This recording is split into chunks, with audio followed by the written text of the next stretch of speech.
कहानी की शुरुआत में हम एक टेम्पल को देखते हैं जहाँ पर बुद्धा के काफी सारे स्टैचूज रखे हुए होते हैं। तभी अचानक से यहाँ पर एक इंसान आता है जो कि इन सारे स्टैचूज को तोड़ना शुरू कर देता है और उसके पास एक डॉल भी होती है जो कि काफी ज्यादा फड़फड़ा रही होती है, जैसे कि उसके अंदर कोई आत्मा कैद हो। और फिर हमें इस इंसान को दिखाया जाता है जो कि एक छोटी सी बच्ची है और वही कहती है, चाहे तुम बाथरूम में कैद क्यों ना हो, मैं तुम्हें ढूंढ लूंगी। फिर हमें जापान की एक यूनिवर्सिटी का सीन दिखाया जाता है जहाँ पर अभी अभी एक बच्चे ने एडमिशन लिया है और इसका नाम है काइटारो। जैसे ये अपनी स्पीच देकर बाहर निकलता है तो उसे उसकी एक दोस्त मिल जाती है जिसका नाम है आइको और वो उसके साथ फोटो क्लिक करती है। पर तभी अचानक हम ये देखते हैं कि एक कर्ज की वजह से ये फोटो भी खराब हो जाती है, जिससे काइटारो काफी गुस्से में आ जाता है और परेशान भी हो जाता है। लगता है मैंने तुम्हें भी कर्ज दे दिया।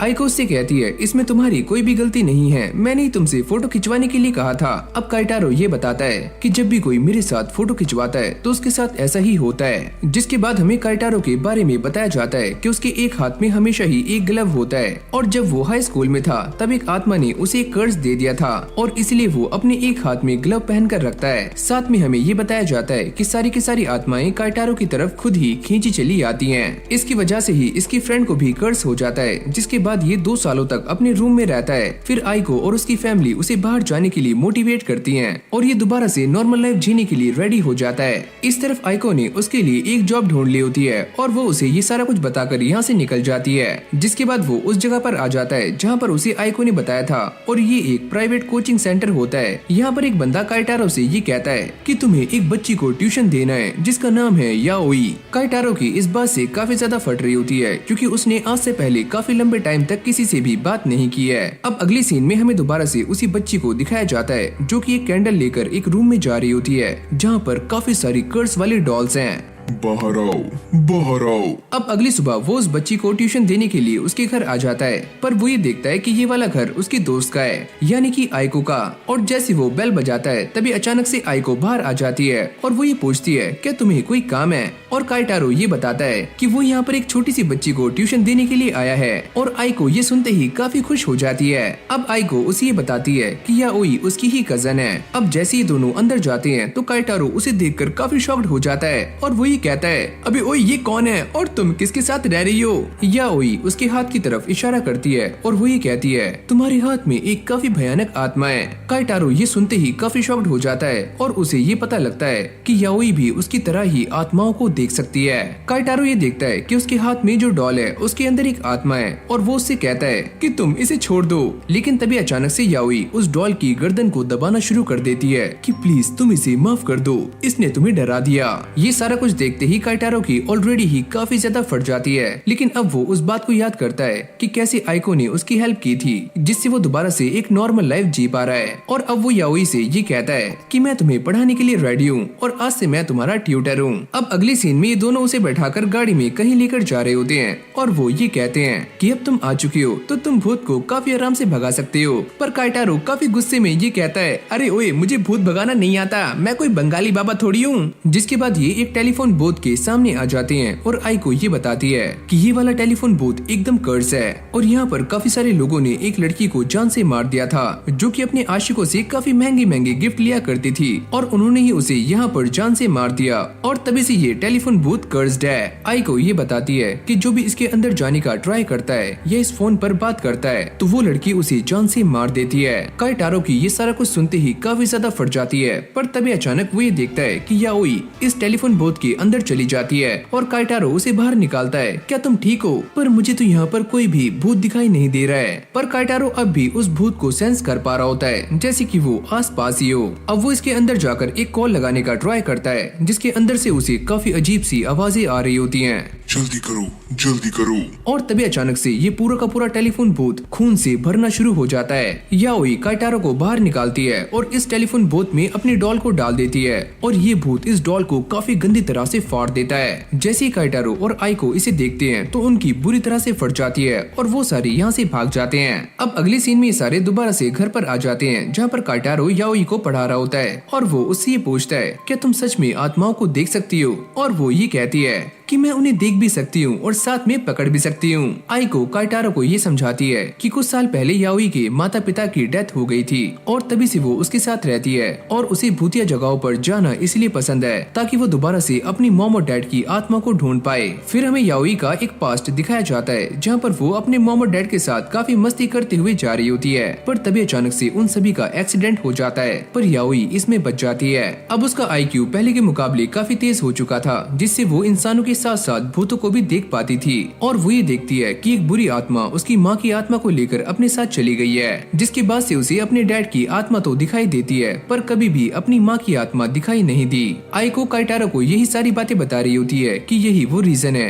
जिससे कि याओई बार बार भूतिया जगहों पर जाती है ताकि वो दोबारा से अपनी मॉम को ढूंढ पाए। अब यहीं से हमारा सीन चेंज हो जाता है जहाँ पर ये सारे दोबारा से उसी भूत के सामने आ जाते हैं, पर काइटारो की अब भी काफी ज्यादा फट रही होती है और उसको देखकर ऐसा लगता है कि उसने पैंट में पीली और गीली दोनों ही कर ली है। काइटारो के हाथ में एक मूर्ति भी होती है जो कि उसे इस इविल स्पिरिट से बचाने वाली है, पर तभी अचानक हम ये देखते हैं कि उसका ग्लव वाला हाथ उसे इस फोन बूथ के अंदर लेकर चला जाता है और उसकी काफी ज्यादा फट रही होती है जैसे कि अब वो मरने वाला है। अब ये स्पिरिट काइटारो का गला दबाना शुरू करती है जिससे उसके हाथों से बुद्धा का स्टैचू भी नीचे गिर जाता है और उसे ऐसा लगता है कि ये स्टैचू काम क्यों नहीं कर रहा है, लगता है मैं तो गया। याओई देखती है कि बुद्धा का स्टैचू काम कर रहा है पर ये स्पिरिट काफी ज्यादा खतरनाक है। अब अगले सीन में वो अपनी कमर के पीछे से 2 हथियार बाहर निकालती है और आसमान में कूदते हुए स्पिरिट से ये कहती है अगर तुम वायलेंस को चूज करना चाहती हो तो लो फिर। और वो इस बुद्धा के स्टैचू से इस भूत के ऊपर एक जोरदार अटैक करती है जिससे कि ये पूरा का पूरा भूत तहस नहस हो जाता है। और अब इस फोन में से एक आवाज आ रही होती है जो काफी जोर से चिल्लाने की होती है, जिसके बाद वो इस फोन की वायर को भी काट देती है और अब वो काइटारो के पास आकर उससे ये कहती है कि तुम्हें घबराने की कोई भी जरूरत नहीं है, भूत चाहे कितना भी स्ट्रांग हो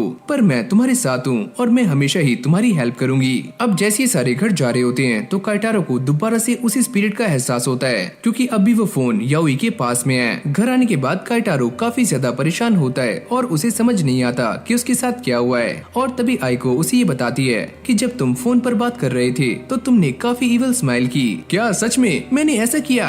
मैं जितना भी इन चीजों से भागने का ट्राई कर रहा हूँ मैं उतना ही इसमें फंसता जा रहा हूँ। और अब वो याओई से ये पूछता है क्या हमें वहाँ पर दोबारा से जाना होगा, पर वो ये कहती है कि हमें वहाँ पर दोबारा से नहीं जाना क्योंकि वहाँ पर अब कुछ भी नहीं बचा। फिर हम देखते हैं याओई के रूम में वही टेलीफोन वाली आत्माएं जिसे बाकी की आत्माएं काफी परेशान कर रही हैं और उसे टॉर्चर कर रही हैं। इस तरफ याओई काइटारो को ये बताती है क्या तुम इसके बारे में जानती हो, कोडुकू। और ये सुनते ही वो काफी हैरान हो जाता है, क्या कोडुकू या कुकड़ुकू? याओई उसे समझाती है कि इसका मतलब है कि काफी सारे जहरीले कीड़ों को एक साथ एक जार में रखना ताकि वो एक दूसरे को टॉर्चर करें और जान से मार दें और जो भी आगे बचेंगे वो किसी और को टॉर्चर करेंगे। काइटारो की पहले ही काफी फट चुकी है तो वो याओई से ये कहता है अगर तुम्हें किसी भी चीज की जरूरत हो तो तुम मुझे बता सकती हो। अब अगले सीन में काइटारो इसी बात को सोचते हुए जा रहा होता है कि उसे बड़ी मुश्किल से एक नॉर्मल लाइफ मिली है लेकिन अब भी वो दोबारा से इन्हीं चक्करों में फंस चुका है। और जैसे वो आइको के घर पहुंचता है तो याओई दरवाजा खोलती है और वो उसके हाथ में एक डॉल को देखकर काफी ज्यादा डर जाता है। जब ये सारे बैठकर बातें कर रहे होते हैं तो याओई उससे कहती है कि उन्हें दोबारा से एक भूतिया जगह पर जाना है, पर काइटारो इस चीज के लिए साफ मना कर देता है और वो बहाना लगाते हुए ये बताता है कि पहले उसे एक आत्मा ने कर्ज दे दिया था और इसी के इलाज के लिए उसे बार बार कहीं पर जाना पड़ता है तो वो उनके साथ नहीं आ सकता। पर अगली पल ये सारे कार में बैठकर जा रहे होते हैं जिससे एक बात तो क्लियर हो जाती है कि उन दोनों ने काइटारो को अपने साथ चलने के लिए मना लिया है, पर उसकी हालत सच में काफी खराब होती है क्योंकि वो दोबारा से फंस चुका है। काइटारो को ये बात समझ नहीं आती कि आइको बार बार याओई का साथ क्यों दे रही है। याओई उससे पूछती है क्या तुम्हें बार बार इसका इलाज करवाने के लिए जाना पड़ता है, और वो ये बताता है कि हाँ मुझे बार बार इसके लिए जाना पड़ता है। तभी आइको ये बताती है कि आज हम जिस टेम्पल में जा रहे हैं वहाँ की पुजारी काइटारो की ग्रैंड मदर है। जिसके बाद ये सारे रास्ते में मस्ती करते हुए टेम्पल तक पहुँच जाते हैं, पर जैसे ही काइटारो की दादी याओई को सामने देखती हैं तो वो इसके ऊपर काफी गुस्सा करती हैं। अबे ओए तुम इसे लेकर यहाँ पर क्यों आए, ये लड़की काफी खतरनाक है तो इसको लेकर यहाँ से जाओ। वो ये भी कहती हैं ये वही लड़की है जिसने बुद्धा के 5 स्टैचूज को तोड़ दिया है। याओई ये कहती है 5 नहीं 7, और इससे वो और भी ज्यादा गुस्से में आ जाती हैं, पर काइटारो उन्हें शांत करने का ट्राई करता है। अबे ओए तुम मुझे रोक क्यों रहे हो? काइटारो के मनाने के बाद उनका गुस्सा शांत हो जाता है और वो याओई को वार्निंग देकर छोड़ देती हैं और काइटारो से ये कहती हैं कि तुम मेरे साथ चलो, कर्स को एक्सरसाइज करवाने का टाइम हो चुका है। अब उसकी दादी और एक और इंसान उसके हाथ पर कर्स की एक्सरसाइज करवा रहे होते हैं और उसकी दादी उससे कहती है अगर तुम काफी अच्छा खाना खाओगे और रोज एक्सरसाइज करोगे तो बुरी आत्माएं तुम्हारे ऊपर हावी नहीं होंगी। काइटारो ये सोचता है अगर उसकी दादी उसके साथ ना होती तो वो कभी भी एक नॉर्मल लाइफ जी नहीं पाता। याओई इस कमरे में झांकने का ट्राई करती है पर आइको उसे रोक लेती है और साथ में उसे काइटारो के हाथ की एक फोटो दिखाती है जिसके ऊपर काफी सारी छोटी छोटी व्हाइट कलर की वेन्स होती हैं जो दिखने में काफी अजीब लग रही होती हैं। उसकी दादी एक डिवाइन सॉर्ड का इस्तेमाल करते हुए इन सारी नसों को काट देती हैं। जैसे ही इस कर्स की एक्सरसाइज खत्म हो जाती है तो काइटारो और उसकी दादी बाहर आ जाते हैं और वो दोनों ही काफी थक चुके हैं। तभी आइको और याओई भी यहाँ पर आ जाते हैं। याओई उनसे कहती है क्या मैं इन नसों को रख सकती हूँ? अरे हाँ तुम रख लो, और वैसे भी तुम्हें भूतिया चीजें काफी पसंद है। और वो इन दोनों को ये बताती है कि इस वाले मंदिर के बेसमेंट में एक काफी खतरनाक डॉल है और किसी का भी वहाँ पर जाना वर्जित है। फिर हमें काइटारो को दिखाया जाता है जिसे रास्ते में जाते हुए एक डॉल मिलती है और उसे ऐसा लगता है कि ये डॉल उसकी दादी से गलती से यहाँ पर छूट गई होगी, तो वो इसे लेकर मंदिर के बेसमेंट में जा रहा होता है जहाँ पर जाना सभी के लिए मना है। काइटारो की दादी ये बताती है कि जो भी कोई बेसमेंट में जाता है तो वहाँ पर रखी हुई सारी डॉल्स उसकी बॉडी पर अपना कब्जा कर लेती हैं। काइटारो को रास्ते में एक डॉल मिल जाती है जिसने रेड कलर के कपड़े पहने होते हैं और वो उसे लेकर बेसमेंट की तरफ जा रहा होता है। इस तरफ काइटारो की दादी ये बताती है कि ये वाली डॉल्स काफी खतरनाक होती हैं और इसमें भी एक काफी खतरनाक डॉल और है जो कि एक जापानीज डॉल है जिसने रेड कलर के कपड़े पहने हुए हैं। फिर हमें इस मंदिर के बेसमेंट का सीन दिखाया जाता है जहाँ पर काइटारो उसी डॉल के साथ बैठा हुआ होता है और उसके आसपास काफी सारी डॉल्स होती हैं जिनकी लाल आंखें चमक रही होती हैं, यानी कि काइटारो उसके कब्जे में आ चुका है। और तभी अचानक से इस डॉल के सारे बाल काइटारो के मुंह में घुसने शुरू हो जाते हैं और उसे होश आ जाता है। वो इन्हें बाहर निकालने का ट्राई करता है पर उससे कुछ भी नहीं होता। काइटारो अभी बेहोश होने ही वाला होता है तभी याओई यहाँ पर आ जाती है और वो अपनी डिवाइन सॉर्ड का इस्तेमाल करके इस डॉल के बालों को काट देती है और उससे ये कहती है कि तुम्हें इंसानों को कब्जे में करने की परमिशन किसने दी। वो इसके सर को धड़ से उड़ाते हुए सारी डॉल्स को ये वार्निंग देती है अगर तुमने दोबारा से किसी इंसान पर अपना कब्जा जमाया तो मैं तुम्हारा सर तुम्हारे धड़ से अलग कर दूंगी, समझी? ये सुनते ही सारी की सारी डॉल्स दोबारा से नॉर्मल हो जाती हैं। अब उसकी दादी और आइको भी यहाँ पर आ जाते हैं। काइटारो ये सोचता है कि याओई ने बिना अपनी जान की परवाह किए हुए उसकी जान बचाई। अभी सारे दोबारा से वापस जाने के लिए रेडी हो जाते हैं और काइटारो अपनी दादी से ये कहता है कि अब मैं ये बात कह सकता हूँ कि याओई काफी अच्छी लड़की है और वो मेरी पहली स्टूडेंट है, तो मैं उसका ख्याल रखना चाहता हूँ। पर इस लड़की ने जो बुद्धा के स्टैचूज तोड़े हैं वो तुम्हें रास्ते में परेशान कर सकते हैं, तो जाते हुए उनके लिए एक गिफ्ट ले लेना और उससे प्रे करना जिससे तुम बच जाओगे। जाते हुए काइटारो याओई को एक छोटा सा गिफ्ट दिलाता है जिसके अंदर बुद्धा के काफी सारे स्टैचूज होते हैं और बदले में वो ये कहती है कि मैं तुम्हें अपने रूम में लेकर जाऊंगी जहाँ पर मैं तुम्हें अपनी डॉल्स का कलेक्शन दिखाने वाली हूँ।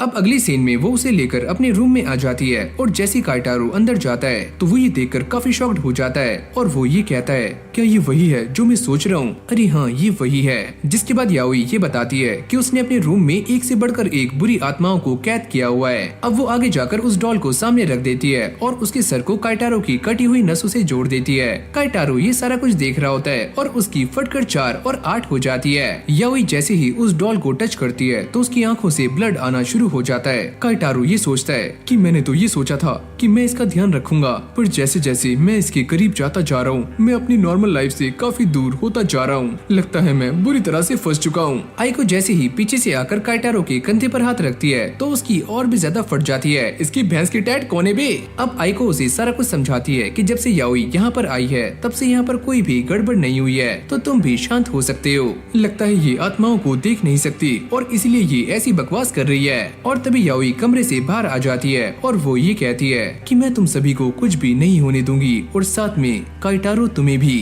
पर इसके लिए मुझे तुम्हारे नाखून चाहिए। क्या नाखून? अब अगले सीन में काइटारो उसे दोबारा से ट्यूशन पढ़ाने के लिए जा रहा होता है पर उसे वहाँ पर नहीं जाना। जिसके बाद वो आइको के बारे में याद करता है कि आइको ने उसकी काफी हेल्प की है, तो इसलिए वो वहाँ चला जाता है। और जैसी आइको दरवाजा खोलती है तो काइटारो ये देखता है कि आइको एकदम सही है और उसे कुछ भी नहीं हुआ। आइको उसे बताती है कि जब से याओई यहाँ पर आई है तो उसे कोई भी दिक्कत नहीं है। तभी अचानक से याओई यहाँ पर आ जाती है जो कि काइटारो की नाखूनों को काटना शुरू कर देती है। अबे ओए ये तुम क्या कर रही हो? काइटारो उसे पढ़ाने का ट्राई करता है पर याओई बार बार उसके नाखूनों के पीछे पड़ी हुई होती है और काइटारो उसे साफ मना कर देता है कि मैं तुम्हें अपने नाखून नहीं दूंगा। तभी आइको उससे ये बोलती है कि चलो दोबारा से एक और भूतिया जगह पर जाते हैं, पर भाई वो हमेशा की तरह ही इसके लिए मना कर देता है। और जैसी आइको उसे जाने के लिए कहती है तो वो उसके ऊपर काफी गुस्सा हो जाता है, जिसके बाद ये दोनों गाड़ी में आकर बैठ जाते हैं और याओई उससे कहती है कि तुम हमारे साथ चलोगी, पर काइटारो काफी गुस्से में होता है और वो उन्हें साफ मना कर देता है। याओई उससे कहती है पर मुझे तो ऐसा लगा था कि तुम्हें भी भूतिया चीजें काफी अच्छी लगती हैं, और क्या तुम्हें तुम्हारा ये कर्ज पसंद नहीं है? काइटारो उससे कहता है अरे ओए मुझे ये बिल्कुल भी पसंद नहीं है, अगर मेरा बस चले तो मैं इसे निकाल कर फेंक दूं। ये जानने के बाद याओई काफी निराश हो जाती है और वो आइको से कहती है कि वो गाड़ी स्टार्ट करे, और ये दोनों ही उस भूतिया जगह पर निकल जाते हैं और जाते हुए काइटारो के बारे में ही बातें कर रहे होते हैं। जाती हुई याओई ये बताती है कि काइटारो के कर्ज को दूर किया जा सकता है, जिससे आइको भी काफी खुश होती है और ये कुछ सामान लेने के लिए चले जाते हैं। काइटारो भी टहलते हुए एक मॉल में आ जाता है ताकि वो याओई के लिए कुछ सामान ले सके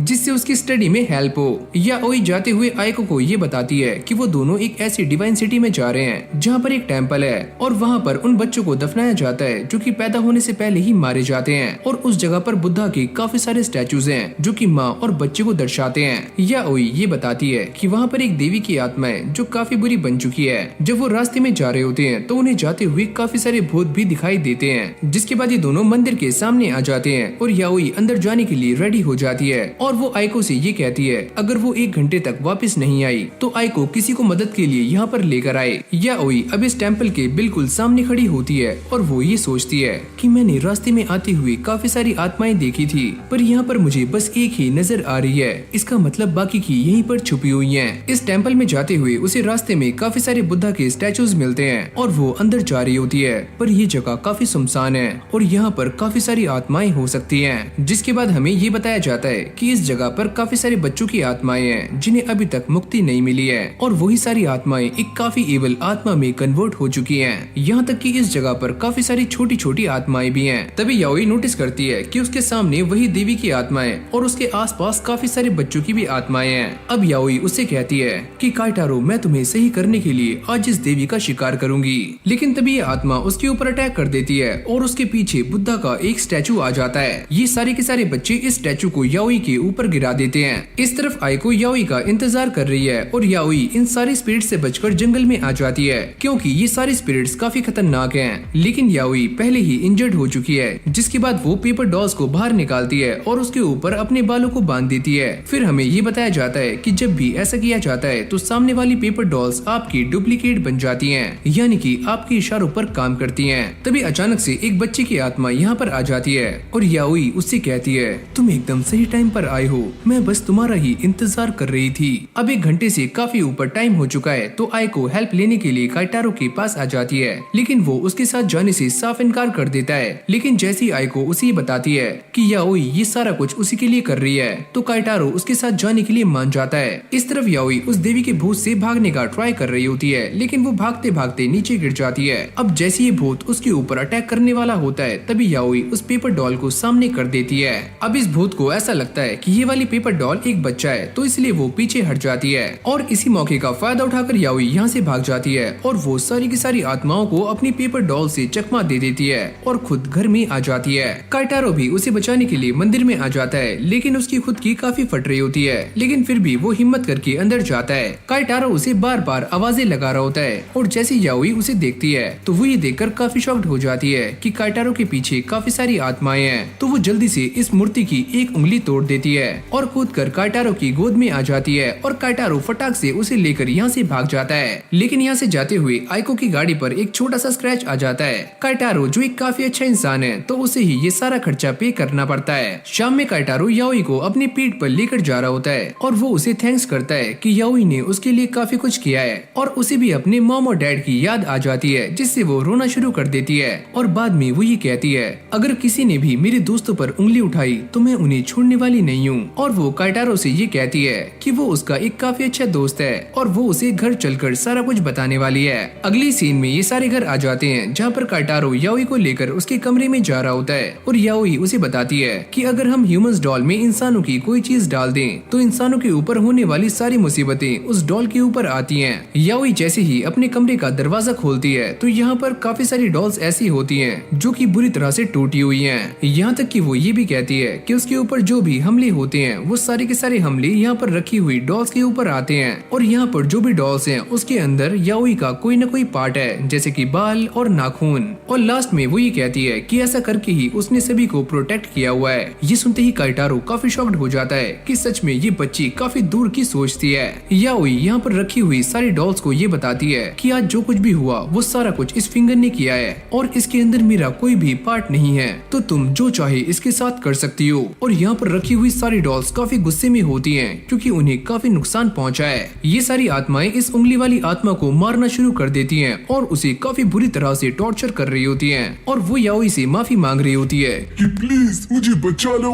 काइटारो ये सारा कुछ देखकर काफी हैरान हो रहा होता है और उसे ये समझ आ जाता है कि याओई किस तरह से आत्माओं को कंट्रोल करती है। काइटारो उससे पूछता है कि वो ये सारा कुछ क्यों कर रही है, उसके पास इतनी सारी आत्माएं क्यों हैं। याओई उसे बताती है कि जिस आत्मा ने उसकी माँ की आत्मा को कैद किया हुआ है वो वाली आत्मा काफी स्ट्रॉन्ग है और उससे लड़ने के लिए ही याओई को काफी सारी आत्माएं चाहिए जो काफी स्ट्रॉन्ग हो। याओई कहती है अगर उसके पैर में चोट नहीं लगी होती तो वो पूरी की पूरी मूर्ति को ही उठाकर लाने वाली थी, जिससे काइटारो का कर्ज काफी जल्दी दूर हो सकता था। काइटारो ये कहता है अगर इससे मेरा कर्ज दूर हो सकता है तो पक्का उस लड़की का भी हो सकता है जिसे मेरी वजह से कर्ज लगा था। और हाँ, वो लड़की कोई और नहीं है, उसका नाम है आइको। फिर हमें एक पास्ट का सीन दिखाया जाता है जहाँ पर आइको ने याओई को अपने हाथ का ग्लव उतार कर दिखाया था और याओई ये देखकर काफी शॉक्ड हो जाती है कि उसके हाथ में भी सेम वैसा ही कर्ज होता है जैसे कि काइटारो के हाथ में है। अब प्रेजेंट में हम ये देखते हैं कि याओई काइटारो को ये समझा रही होती है कि जिस आत्मा ने उन दोनों को ये कर्ज दिया है अगर वो उसे ही खत्म कर दें तो ये कर्ज खत्म किया जा सकता है। काइटारो ये सुनने के बाद थोड़ा सा हैरान हो जाता है, जिसके बाद वो आइको के बारे में सोचता है कि वो ऐसा करके आइको को फ्री कर सकता है। जिसके बाद वो याओई से ये कहता है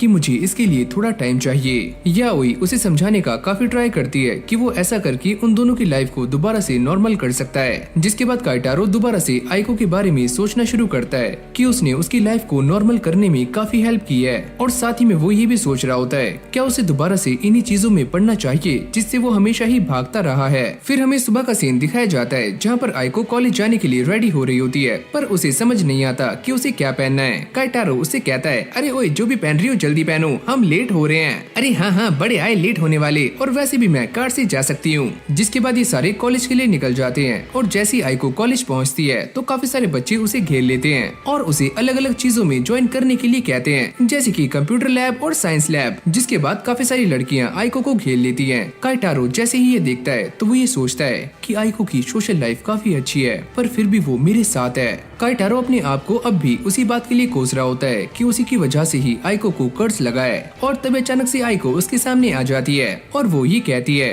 क्या तुम भी मेरे साथ ज्वाइन करना चाहते हो, पर तुम ऐसा क्यों कर रही हो? ताकि तुम मेरे साथ पढ़ सको और मैं तुम्हारे साथ एक ही क्लास में पढ़ना चाहती हूँ। अभी दोनों बैठकर बातें कर रहे होते हैं जहाँ पर आइको उससे कहती है कि काइटारो को एक भूतिया कोर्स को ज्वाइन करना चाहिए, पर काइटारो इस चीज के लिए मना कर रहा होता है। और साथ में वो ये सोचता है कि आइको को भूतिया चीजें हमेशा से ही काफी अच्छी लगती हैं, पर उसकी वजह से ही वो इन चीजों से दूर है। लेकिन भाई आइको इमोशनल ड्रामा करना शुरू कर देती है, जिसके बाद काइटारो उसकी बात मान जाता है। अब अगले सीन में हम ये देखते हैं कि सारे भूत वाली क्लासरूम में आ जाते हैं जहाँ पर टीचर उन सभी को पहले ही वार्न कर देते हैं कि ये वाली कहानी काफी भूतिया होने वाली है और हाँ ये एक सच्ची घटना है, तो अपने कान और आंखें खोलकर सुनना और साथ में दिलों को संभाल लो। यहाँ पर वो इन सभी को एक कैसेट के बारे में बताते हैं जिसका नाम है सुशाई, और इसमें एक बच्चे ने अपने आप को आग लगाकर जान से मार लिया था। साथ में वो ये कहते हैं कि जो भी इस वीडियो को देखता है वो भी अपने साथ रियल लाइफ में कुछ ऐसा ही करता है। ये सुनते ही काइटारो की और भी ज्यादा फट जाती है, लगता है मैं दोबारा से मरने वाला हूँ। अब अगले पल ये वीडियो स्टार्ट हो जाती है जहाँ पर एक लड़का सामने बैठा होता है और उसके आसपास काफी सारी परछाइयां भी होती हैं जो कि यहाँ पर केरोसिन को फैलाने में उसकी हेल्प कर रही होती हैं। पर जैसे ये लड़का दोबारा से अपनी चेयर पर बैठता है तो वो दिखने में काइटारो की तरह लग रहा होता है। काइटारो उसे देखकर काफी शॉक्ड हो जाता है और साथ में आइको भी, और अगली पल वो अपने आप को आग लगा लेता है और तभी ये वीडियो एंड हो जाती है, यानी कि फिल्म की समाप्ति। टीचर भी इस वीडियो को देखने के बाद काफी शॉक्ड हो जाता है और वो ये कहता है जब मैंने पहले इस वीडियो को देखा था तो इसमें कुछ ऐसा नहीं था, और ये बोलते ही वो यहाँ से भाग जाता है। मैं जा रहा हूँ बंगाली बाबा को बुलाने के लिए। अब देखते ही देखते पूरी क्लास खाली हो जाती है और यहाँ पर बस यही 3 बच्चे बचते हैं। और तभी याओई देखती है कि उसके पास जो डॉल है वो अपने आप ही जलनी शुरू हो गई है और याओई उन सभी को ये बताती है कि इस डॉल के अंदर हमारी नाखून है, अगर ऐसा नहीं होता तो अभी तक हम सारे मारे जाते। जिसके बाद याओई इस टेप के ऊपर नमक डाल देती है और इसके अंदर से खून निकलना शुरू हो जाता है। साथ में वो ये बताती है कि ये वाली आत्मा मेरी आत्मा से काफी स्ट्रॉन्ग है और इसीलिए वो जल गई। जिसके बाद वो इस कैसेट वाली आत्मा को एक बॉक्स में रख देती है और उसके सामने वही वीडियो प्ले कर देती है, जिससे ये वाला कर्स इसी आत्मा को लग जाए, यानी कि नहले पे दहला। पर जैसे ही याओई इस वीडियो को चालू करती है तो काइटारो का हाथ जलना शुरू हो जाता है और वो उसे काफी जल्दी बुझाता है, लेकिन उसकी फटकर चार हो जाती है और उसे समझ नहीं आता कि उसके साथ क्या हो रहा है। अब ये सारे यहाँ से भागने के बारे में सोचते हैं, पर ये कार और ट्रेन से भी जा नहीं सकते क्योंकि वहाँ पर भी सभी की जानों को काफी खतरा है और ये कर्स काइटारो के ऊपर लग चुका है, तो उसके साथ साथ बाकी लोग भी जल सकते हैं। तो वो इन दोनों से कहता है कि तुम दोनों यहाँ से जाओ, ये सारा कुछ मैं खुद ही हैंडल कर लूंगा। काइटारो इस टाइम काफी परेशान हो रहा होता है, तभी आइको उसके पास जाकर बैठ जाती है और उसे वो वक्त याद दिलाती है जब काइटारो ने उसकी हेल्प की थी और उसे एक एक्सीडेंट में बचाया था। काइटारो भी उन सारी बातों को याद करता है कि कैसे आइको ने हमेशा ही उसका साथ दिया है और ये सारी बातें याद करते ही उसकी आंखों में आंसू आ जाते हैं और वो इनके साथ चलने के लिए मान जाता है। जिसके बाद ये सारे कार में बैठ जाते हैं और काइटारो को पूरी तरह से नंगा कर दिया जाता है। बस उसके हाथ में एक कपड़ा बंधा हुआ होता है ताकि ये वाला घोस्ट काइटारो को जला ना पाए और अगर गलती से उसके हाथ में आग लगती है तो इसे आसानी से बुझाया जा सके। जैसे ये गाड़ी स्टार्ट होती है तो याओई इस कार्टन में वीडियो को भी स्टार्ट कर देती है और अगले पल हम ये देखते हैं कि काइटारो के हाथ में आग लग जाती है और वो इसे बुझाने के लिए अपने हाथ को विंडो से बाहर कर देता है, जिससे आग काफी आराम से बुझ जाती है।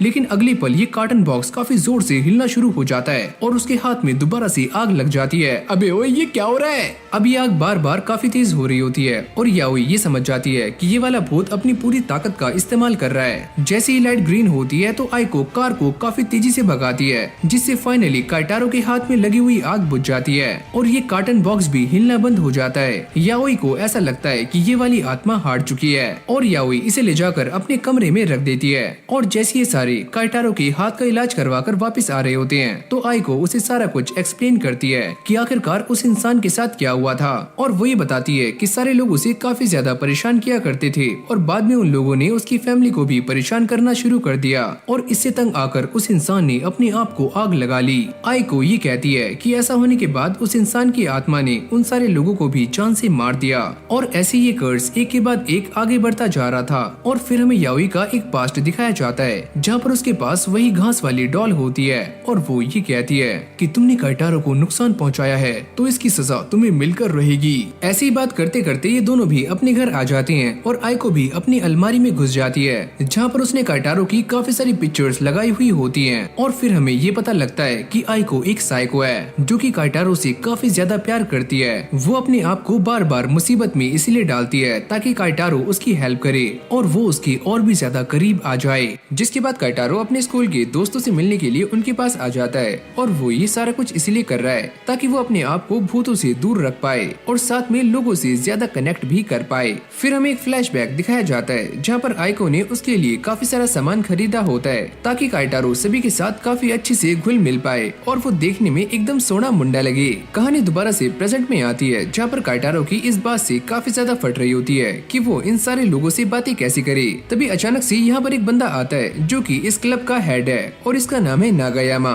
और वो काइटारो को काफी ज्यादा मोटिवेट करता है और यहाँ से चला जाता है। अब भाई इससे काइटारो में जोश आ जाता है और वो ये कहता है कि मुझे कुछ भी करके नए दोस्त बनाने होंगे। इस तरफ आइको काइटारो के ऊपर नजर बनाए हुए है, यहाँ तक कि वो उसकी हार्ट बीट भी मॉनिटर कर रही होती है। तभी अचानक से याओई यहाँ पर आ जाती है और आइको उसे देखकर काफी शॉक्ड हो जाती है। याओई उससे पूछती है तुम ये क्या कर रही थी और तुम रो रही हो क्या? याओई उससे बात करने का बहाना करती है और जैसी आइको उसके जाल में फंसती है तो याओई उसके लैपटॉप को चेक कर लेती है और उसे ये बात क्लियर हो जाती है कि आइको ने काइटारो के लिए जो कपड़े खरीदे थे उन सभी के अंदर सेंसर्स लगे हुए हैं, यानी कि वो पूरी तरह से काइटारो को मॉनिटर कर रही है। याओई उससे पूछती है कि वो सच में काइटारो से प्यार करती है और आइको ये बताती है कि हाँ वो काइटारो से काफी ज्यादा प्यार करती है। पर तभी अचानक हम ये देखते हैं कि इस लैपटॉप में से भूतों की आवाजें आनी शुरू हो जाती हैं। आइको ये बताती है कि ये तो काफी नॉर्मल है, काइटारो के आसपास से हमेशा ही ऐसी आवाजें आती रहती हैं। फिर हम काइटारो को देखते हैं जो कि इन दो लोगों के साथ एक जगह पर आ जाता है और वो इनसे दोस्ती करने का ट्राई कर रहा होता है। काइटारो उनसे कहता है, वैसे मेरा नाम है काइटारो और मैं लिटरेचर डिपार्टमेंट से हूँ। तुम दोनों कहाँ से हो और तुम्हारे नाम क्या क्या हैं? ये दोनों भी अपने बारे में थोड़ा सा बताते हैं, जिसके बाद ये दोनों भी चुप हो जाते हैं। काइटारो को समझ नहीं आता कि अब वो आगे इनसे क्या बात करे। यहाँ पर ये दोनों बैठे हुए काइटारो को मॉनिटर कर रहे होते हैं और साथ में उसका काफी गंदा मजाक भी बनाते हैं। आइको ये बताती है, जब भी हम किसी से बातें करते हैं तो हमें उनसे बार बार सवाल करने चाहिए ताकि कॉन्वर्सेशन जारी रहे। जिसके बाद वही बंदा काइटारो के पास दोबारा से आ जाता है, यानी कि इस क्लब का प्रेसिडेंट जिसका नाम है नागायामा, और वो काइटारो से कहता है कि वो इस पार्टी को खत्म करने के बाद उसके साथ चले उसके घर पर। अगली सीन में हम ये देखते हैं कि काइटारो उसके साथ जाने के लिए मान जाता है और यहाँ पर काफी सारे लोग और भी होते हैं और नागायामा उन सभी को लेकर अपने घर की तरफ जा रहा होता है और रास्ते में उन्हें काफी सारी चीजें बताता है। पर तभी काइटारो को यहाँ पर किसी भूत के होने का एहसास होता है और वो ये बात नागायामा से कहता है और नागायामा ये सुनते ही काफी इवल स्माइल करता है और काइटारो को एक स्टोरी सुनाता है। अरे बच्चे, क्या तुम ये बात जानते हो कि रियो यूनिवर्सिटी में एक ऐसा क्लब है जहाँ पर सारे लोग अपने आप ही सुसाइड कर लेते हैं और जब भी नए बच्चे उसके अंदर शामिल होते हैं तो वो भी एक एक करके मारे जाते हैं और वो क्लब फिर भी बंद नहीं हुआ। जिसके बाद काफी सारे बच्चे उसके अंदर आते रहे और ऐसे ही मारे जाते हैं। काइटारो उनसे पूछता है कि आखिरकार उस क्लब को अभी तक रोका क्यों नहीं गया। वो ये बताते हैं कि ऐसा करना इम्पॉसिबल है क्योंकि जब भी ऐसी घटनाएं होती हैं तो वो क्लब अपना नाम चेंज कर लेता है और कोई भी आज तक उस क्लब को आइडेंटिफाई नहीं कर पाया है। यहाँ तक कि वो ये भी कहते हैं कि उस क्लब में सारा कुछ चेंज हो जाता है सिवाय एक नाम के, और मुझे ऐसा लगता है कि वही नाम ये सारा कुछ करवा रहा है। ये सारी बातें सुनने के बाद काइटारो की काफी ज्यादा फट रही होती है और नागायामा उससे कहते हैं कि वो इंसान जो ये सारा कुछ करवा रहा है वो भी उन बच्चों के साथ मारा जाता है, लेकिन वो दोबारा से जिंदा हो जाता है और हर बार अपने फेस को चेंज कर लेता है, इसीलिए उसे पकड़ना बिल्कुल भी आसान नहीं है। काइटारो ये सारी बातें काफी गौर से सुनते हुए जा रहा होता है। नागायामा उससे कहते हैं, क्या तुम उस इंसान के नाम के बारे में जानना चाहते हो? वैसे उसका नाम है नागायामा।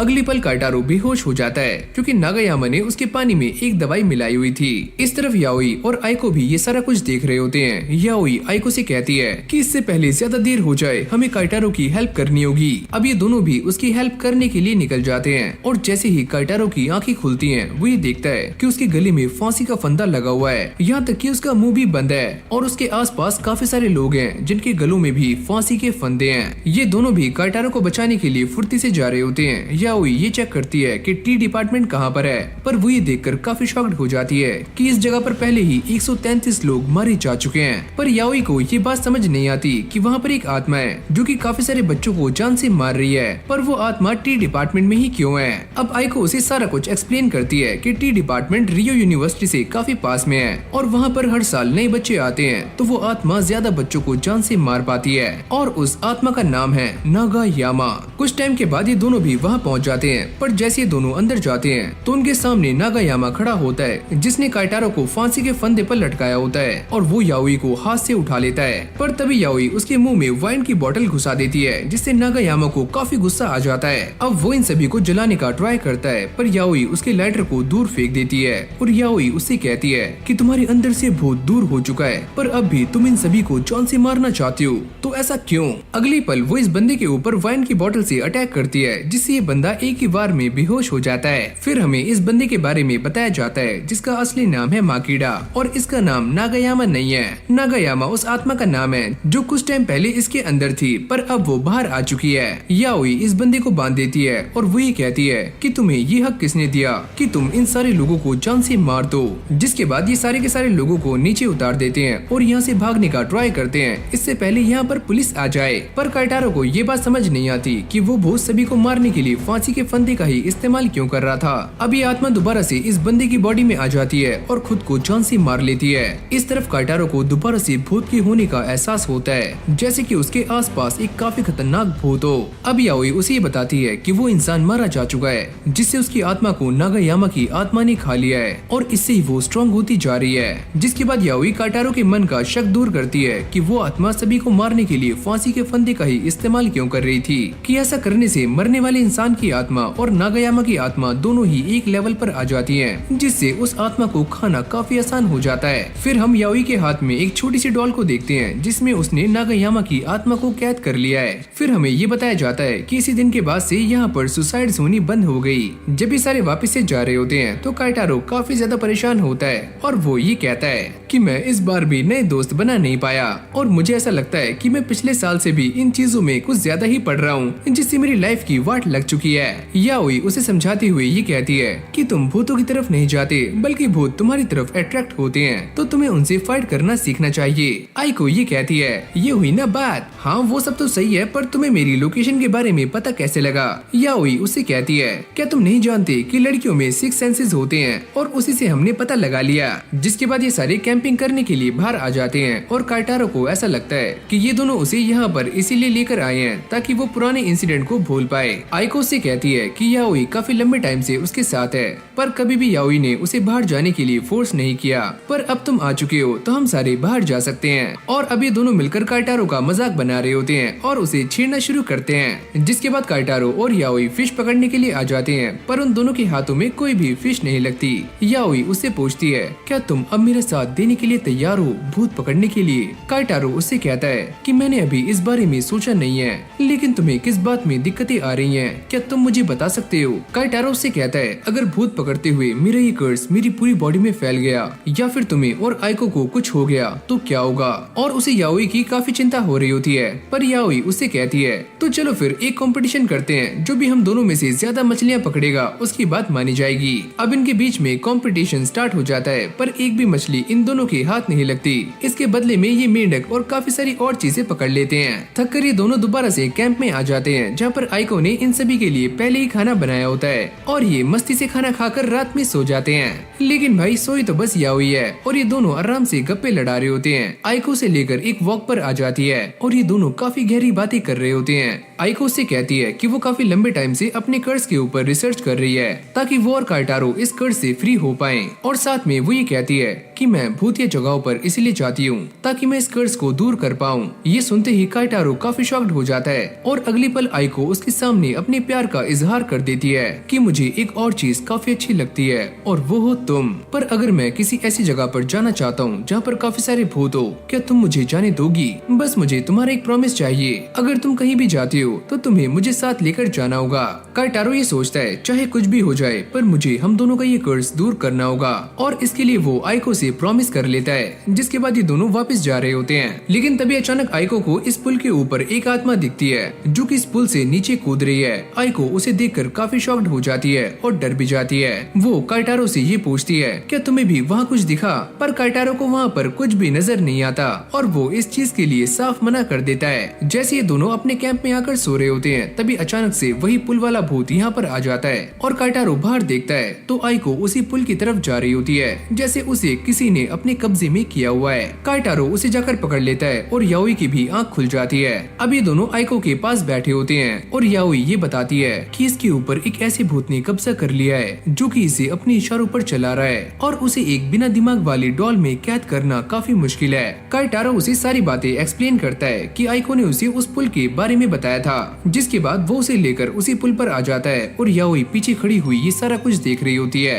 ताकि वो सही मौके पर अटैक कर पाए। काइटारो कॉल पर याओई को ये बताता है कि उसे सामने पुल पर एक भूत दिखाई दे रहा है और वो ये कहती है कि हाँ उसे मैं भी देख सकती हूँ। जिसके बाद हमें इन सब का प्लान बताया जाता है कि कैसे वो इस भूत को पकड़ने वाले हैं जिससे आइको दोबारा से आजाद हो जाएगी। ये सारे ऐसा ही करने का ट्राई करते हैं पर इससे भी कोई फर्क नहीं पड़ता और अब भी आइको इस पुल से नीचे कूदने के लिए जा रही होती है। काइटारो उसे रोकने का ट्राई करता है पर तभी अचानक से यहाँ पर काफी सारे भूत आ जाते हैं जो कि याओई की डॉल को खींचना शुरू कर देते हैं, यानी कि उसे फाड़ने का ट्राई कर रहे होते हैं। अचानक से ये सारे भूत काइटारो पर अटैक कर देते हैं जिससे वो आइको के साथ नीचे गिर जाता है पर उसकी कमर पर रस्सी बंधी हुई होती है जिससे वो बच जाते हैं। याओई भी इस बात को समझ जाती है कि इन सारे भूतों ने आइको का सहारा लेकर काइटारो पर अटैक किया और वो पहले से ही काइटारो को मारना चाहते थे। अब ये सारे भूत मिलकर इस डॉल के अंदर से आत्मा को बाहर निकालने की कोशिश कर रहे होते हैं, लेकिन तभी याओई उन सभी के ऊपर नमक फेंक देती है जिससे वो सारे पीछे हट जाते हैं पर एक भूत इसमें ट्रैप हो जाता है। याओई उससे कहती है कि मैं बस 3 तक गिन रही हूँ, जल्दी से इस डॉल में आ जाओ वरना बाकी की आत्माएं तुम्हें खा जाएंगी। ये सुनते ही इस भूत की काफी ज्यादा फट जाती है और वो जल्दी से इस डॉल में आ जाता है। याओई ये बताती है कि इस जगह पर टोटल 10 आत्माएं हैं जिनमें से उन्होंने 2 को पकड़ लिया है लेकिन अब भी 8 बाकी हैं। फिर हमें दोबारा से एक फ्लैशबैक दिखाया जाता है जहाँ पर काइटारो और याओई बातें कर रहे होते हैं और सारा प्लान डिस्कस करते हैं कि कैसे वो इन सारे भूतों को पकड़ने वाले हैं, तो इसलिए वो काइटारो का सहारा ले रही होती है। अब जैसे काइटारो काइटारो आइको को लेकर पानी की तरफ जा रहा होता है, वो ये देखता है कि उसके पीछे काफी सारे भूत आ जाते हैं और उन्हीं में से एक भूत आइको को भी अपने कब्जे में कर लेता है, यानी कि वो भी उसके वश में आ जाती है। काइटारो ये सारा कुछ देखकर घबरा जाता है, जिसके बाद वो नीचे गिर जाता है। अब आइको उसके पास आती है और एक भूत को उसके मुंह में डालने का ट्राई करती है, जिससे काइटारो भी इस भूत के वश में आ जाए। लेकिन तभी अचानक वो अपनी जेब से एक बाटली निकालता है और गटाक से पी जाता है, जिसके बाद हमें एक फ्लैशबैक दिखाया जाता है जहाँ पर याओई ने काइटारो को थोड़ी सी वाइन दी थी,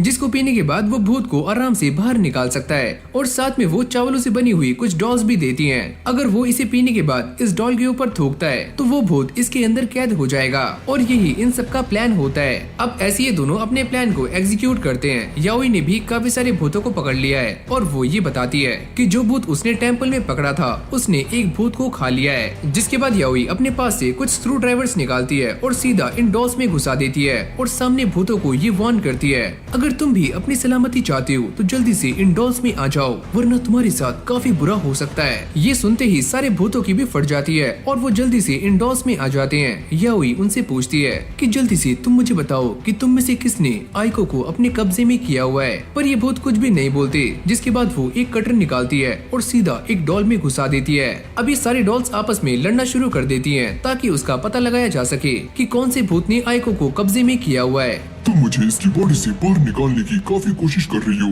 पर मैं तुम्हें जान से मार दूंगी मैं तुम्हें। याओई उससे कहती है, अरे ओए मुन्ना, मैंने पहले ही नर्क देखा हुआ है, तो अब तुम्हारी बारी है पूरी जिंदगी मेरी इस डॉल में सड़ने की। अब ये टेम्पल वाला भूत उसको खा लेता है और बाकी की बची हुई डॉल्स फट जाती हैं। अब ये दोनों आइको को लेकर दोबारा से कैंप में आ जाते हैं और उसे आराम करने के लिए कहते हैं। फिर हमें रात का सीन दिखाया जाता है जहाँ पर आइको की आँख खुल जाती है और वो काइटारो से मिलने के लिए उसके पास आती है और उसका हाथ पकड़ लेती है। वो काइटारो से कहती है कि उसे रात के बारे में कुछ भी याद नहीं है, लेकिन वो इतना जानती है कि काइटारो ने उसकी काफी ज्यादा हेल्प की है। जिसके बाद वो उसके सामने अपने प्यार का इजहार करती है और काइटारो ये सुनते ही काफी हैरान हो जाता है। लेकिन भाई वो भी बाद में आई लव यू टू बोलकर उसके सामने अपने प्यार का इजहार कर ही देता है। अब ये दोनों घर आ जाते हैं जहाँ पर काइटारो आइको से ये कहता है कि वो भी उसका साथ देने वाला है भूत पकड़ने में, और साथ में वो ये कहता है कि मैं कुछ भी करके अपने इस कर्ज को दूर करके रहूंगा और साथ में तुम्हारी भी। लेकिन जब काइटारो अकेले में ये सारी बातें करता है तो आइको भी बाहर खड़ी हुई ये सारा कुछ सुन रही होती है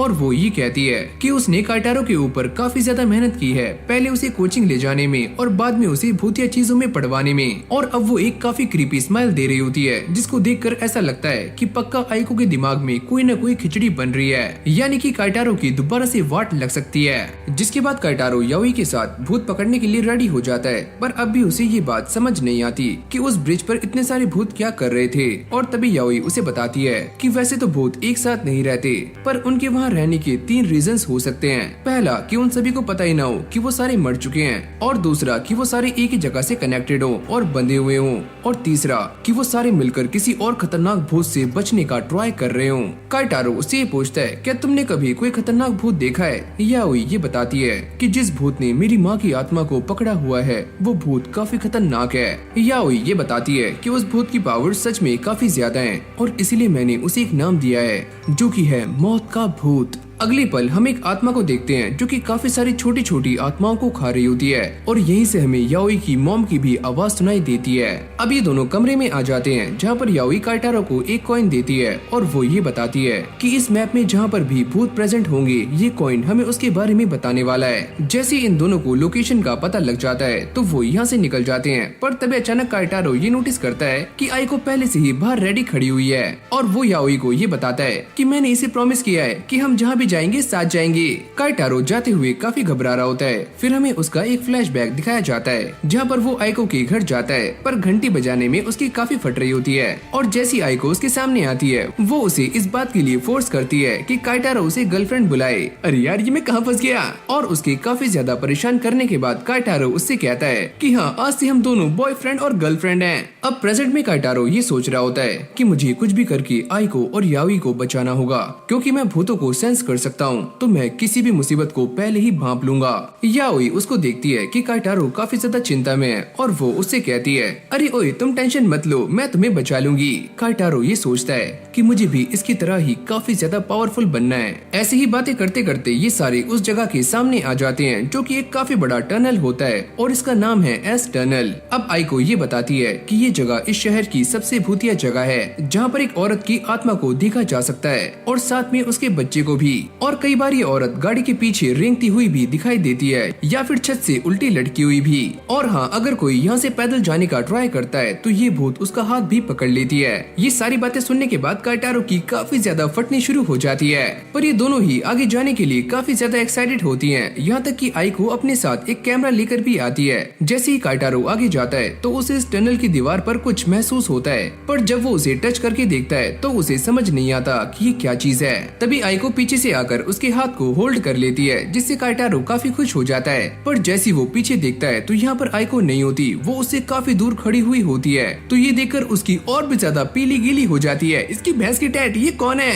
याओई अपनी एक डॉल को बाहर निकालती है ताकि वो इस आत्मा को पकड़ पाए, पर वो आत्मा यहाँ से गायब हो जाती है। अरे यार, मैं अभी भी उस भूत को महसूस कर पा रहा हूँ। अब ये सारे जल्दी से आकर अपनी गाड़ी में बैठ जाते हैं और दोबारा से टनल में जाने का ट्राई करते हैं। काइटारो उनसे पूछता है कि हम दोबारा से टनल में क्यों जा रहे हैं? आइको उससे कहती है क्योंकि हम यहाँ पर इसलिए आए हैं ताकि हम भूत को पकड़ पाएं। याओई ये बताती है कि कोई भी भूत हमारे घर का या गाड़ी का दरवाजा तब तक खोल नहीं सकता जब तक हम उसे अंदर एंट्री ना दें, तो हम सारे यहाँ पर सेफ हैं। लेकिन तभी अचानक से उनकी गाड़ी के सामने एक भूत आ जाता है और इसको देखकर ये सारे हैरान हो जाते हैं। लेकिन तभी याओई गाड़ी को स्टार्ट करती है और इस भूत को एक जोरदार टक्कर मारती है। ये दोनों उससे पूछते हैं कि तुमने ऐसा क्यों किया? याओई उन्हें बताती है कि भूत 3 तरह के होते हैं। पहला वो जो गाड़ी के अंदर नहीं आ सकता, और दूसरा जो एक बार अंदर आ गया तो बाहर नहीं जा सकता, और तीसरा जिसे हम गाड़ी से टक्कर मार सकते हैं। और ये वाला वही था। याओई इस गाड़ी का दरवाजा खोल देती है और साथ में काइटारो को एक डॉल भी देती है। जैसे ये भूत अंदर आता है तो काइटारो उसे पकड़ लेता है, लेकिन अब भी काइटारो की काफी ज्यादा फट रही होती है। लगता है आज मैं मरने वाला हूँ, ये मेरा आखिरी दिन है। अब काइटारो को ऐसा लगता है एक आत्मा उसके साइड में बैठी हुई है, पर जैसे वो वहाँ देखता है तो यहाँ पर कोई भी नहीं होता, यानी कि ये उसका बस एक वहम है। और अगली पल ये सारे घर पर आ जाते हैं। लेकिन जैसे ही काइटारो अपने घर में जाता है तो वो टनल वाली आत्मा भी उसके पीछे पीछे उसके घर तक आ जाती है। काइटारो जैसे ही नहाने के बाद सोने का ट्राई करता है, तभी अचानक से वो भूत काइटारो को पकड़ लेती है और उसे पैरों से उठा देती है।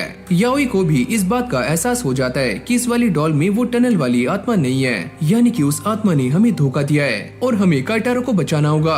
अगली सीन में ये दोनों काइटारो के घर पर आ जाते हैं, जहाँ पर उसकी मॉम इन दोनों का वेलकम करती है। याओई उन्हें बताती है कि काइटारो गलती से हमारा फोन लेकर यहाँ पर आ गया है, तो इसलिए हम उससे मिलना चाहते हैं। और अब ये दोनों उसके कमरे के सामने आ जाते हैं। याओई आइको से कहती है कि वो बाहर वेट करे और वो खुद कमरे के अंदर चली जाती है। अब ये भूत याओई के एकदम सामने होता है और जैसे वो आगे जाने का ट्राई करती है तो ये उसे पकड़ लेता है। फिर हमें एक फ्लैशबैक दिखाया जाता है जहाँ पर याओई और आइको एक प्लान बना रहे होते हैं कि कैसे वो इस भूत को पकड़ने वाले हैं और इस भूत की लोकेशन क्या होगी। ये दोनों इस बात को पहले से ही जानते हैं कि ये वाला भूत इल्यूजन को क्रिएट कर सकता है। याओई ये पता लगाती है कि ये वाला भूत दरवाजे के पीछे है, तो वो पहले ही चौकन्नी हो जाती है। अब प्रेजेंट में याओई इस भूत की चोटी को उखाड़ देती है और उसके गले को दबाने का ट्राई करती है, जिससे उस आत्मा का काफी ज्यादा दम घुट रहा होता है। याओई उससे कहती है कि तुम काइटारो को छोड़ दो, और जैसे ये भूत काइटारो को छोड़ता है तो याओई दोबारा से उससे कहती है कि मैंने तुमसे ये नहीं कहा था कि मैं भी तुम्हें छोड़ दूंगी, और वो इसे अपनी डॉल में कैद कर लेती है। फिर हमें सुबह का सीन दिखाया जाता है जहाँ पर ये तीनों बैठकर आराम से सुबह का नाश्ता कर रहे होते हैं और काइटारो को ऐसा लगता है कि रात में उसने एक काफी खतरनाक सपना देखा था। याओई उसे क्लियर करती है कि वो कोई सपना नहीं था। क्या? मुझे बस ऐसा लग रहा है कि मैं तुम्हारे साथ तुम्हारा काम बढ़ा रहा हूँ और मुझे तुम्हारे साथ नहीं रहना चाहिए। याओई उससे कहती है कि उसकी वजह से ही याओई ने पिछले महीने काफी सारी आत्माएं पकड़ी हैं। अब ऐसे ही सारे काफी टाइम तक गप्पे लड़ाते हैं, जिसके बाद काइटारो अपने घर के लिए जा रहा होता है और याओई उससे कहती है कि एक बार अपना बैग चेक कर लो। और जैसे वो दोनों इस बैग को चेक करते हैं तो इसके अंदर वही आत्मा वाली डॉल बैठी हुई होती है जो कि यहाँ से भागने का ट्राई कर रही होती है। काइटारो उसे देखकर काफी हैरान हो जाता है। अबे ओए, ये मेरे बैग में क्या कर रही है? याओई उस डॉल को बैग से निकाल लेती है और उससे ये कहती है अगर तुमने दोबारा से यहाँ से भागने की कोशिश की तो तुम्हारे लिए अच्छा नहीं होगा। यहाँ से निकलते ही काइटारो को अपनी कोचिंग से एक फोन आता है कि अब उसे एक और लड़की को पढ़ाना है, और फिर हमें उसी लड़की को दिखाया जाता है जहाँ पर काइटारो आगे से जाने वाला है उसे पढ़ाने के लिए। अब ये लड़की काइटारो से मिलने के लिए उसके पास आ रही होती है, पर पटाख से नीचे गिर जाती है। ओए अम्मा, ये क्या हुआ? जिसके बाद ये दोनों एक कैफे में आ जाते हैं और ये लड़की काइटारो को परेशान कर रही होती है। हाँ बोलो मेरे राजा, क्या मैं तुम्हारी सबसे क्यूट स्टूडेंट हूँ? क्यों, है ना? काइटारो ये सोचता है कि मैं ऐसी लड़कियों से काफी दूर रहता हूँ, पर तभी अचानक वो ये नोटिस करता है कि इस लड़की की आंख में एक स्टार बना हुआ है और उसको ऐसा लगता है कि ये एक तरह का लेंस है, पर ये काफी अजीब है। जिसके बाद ये दोनों एक दूसरे को अपना इंट्रोडक्शन देते हैं और काइटारो ये बताता है कि मेरा नाम है काइटारो और आज से मैं तुम्हारा ट्यूटर हूँ। और वो लड़की ये बताती है कि मेरा नाम है आई कामियो और मुझे स्वीट्स खाना काफी पसंद है। अब ये दोनों खाने के लिए आइसक्रीम और मिठाई मंगा लेते हैं, पर आई अपनी आइसक्रीम को काफी जल्दी खत्म कर देती है और अपनी निगाहें काइटारो की मिठाई पर जमाए हुए बैठी होती है। काइटारो उससे कहता है कि चलो हम पढ़ाई करते हैं, अगर तुम मेरे सारे सवालों का सही जवाब दोगी तो मैं तुम्हें एक मिठाई दे दूंगा, वरना मैं इसे उठाकर खा जाऊंगा। लेकिन भाई ये लड़की उसके सारे सवालों का गलत जवाब देती है और काइटारो सारी मिठाई उठाकर एक एक करके खुद ही खा जाता है। और वो ये सोचता है, अरे यार ये लड़की तो पढ़ने में काफी कमजोर है और मुझे ऐसा लगता है कि मुझे इसके ऊपर ज्यादा टाइम देना होगा।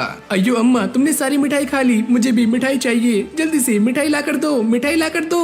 और जैसे एक वेट्रेस यहाँ पर आती है तो ये पानी का गिलास आई के ऊपर गिर जाता है, जिससे वो और भी ज्यादा गुस्सा हो जाती है। काइटारो ये नोटिस करता है कि जो पानी नीचे गिरा हुआ होता है उसके ऊपर शूज के निशान होते हैं। आई ये पूछती है, क्या तुम सच में भूतों को देख सकते हो और उन्हें भगा सकते हो? प्लीज मेरी हेल्प करो।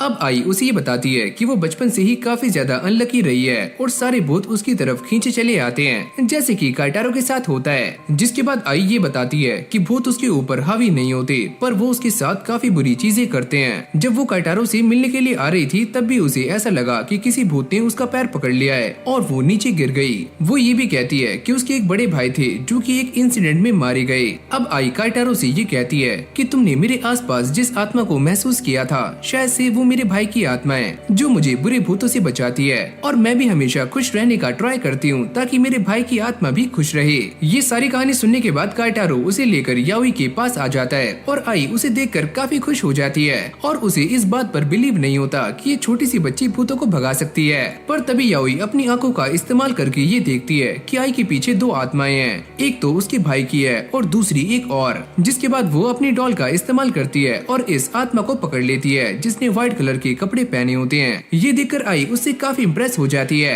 अरे वाह, तुम तो काफी कमाल की हो। अब जाती हुई याओई उससे ही कहती है, अगर तुम्हें कोई आत्मा परेशान करे तो तुम मुझे बता सकती हो। और जाते हुए वो आई का एक बाल तोड़ लेती है ताकि वो उसे भूतों से बचा सके। जैसे ही काइटारो रात में सो रहा होता है तभी उसे याओई का कॉल आता है और वो ये बताती है कि मैंने जिस डॉल को पकड़ा हुआ था उसकी गर्दन कोई दबा रहा है, यानी कि आई की जान खतरे में है। और ये दोनों उसे बचाने के लिए निकल जाते हैं। अब ये दोनों उसके अपार्टमेंट के सामने पहुंच जाते हैं। काइटारो ये बताता है कि उसके अपार्टमेंट का नंबर है 301, पर उसे ये बात समझ नहीं आती कि आई यहाँ पर अकेली रहती है और उसका अपार्टमेंट अंदर से लॉक होगा। लेकिन तभी याओई पास में एक खंबे के ऊपर चढ़ना शुरू कर देती है और फटाक से उसके अपार्टमेंट तक पहुँच जाती है और एक हैमर से उसकी विंडो को तोड़कर सीधा अंदर घुस जाती है। तभी अचानक से कोई आई की गर्दन को दबा रहा होता है और जैसी उसकी आँख खुलती है वो ये देखती है कि ये आत्मा कोई और नहीं उसके भाई की है और घड़ी में 12 बजने ही वाले होते हैं। याओई भी यहाँ पर आ जाती है और इससे पहले वो कुछ करती घड़ी में 12 बज जाते हैं और उसके भाई की आत्मा यहाँ से धीरे धीरे गायब होनी शुरू हो जाती है। याओई उससे पूछती है कि तुम ऐसा क्यों कर रहे थे? मैं बस अपनी बहन को उसकी बुरी किस्मत से बचाना चाहता था।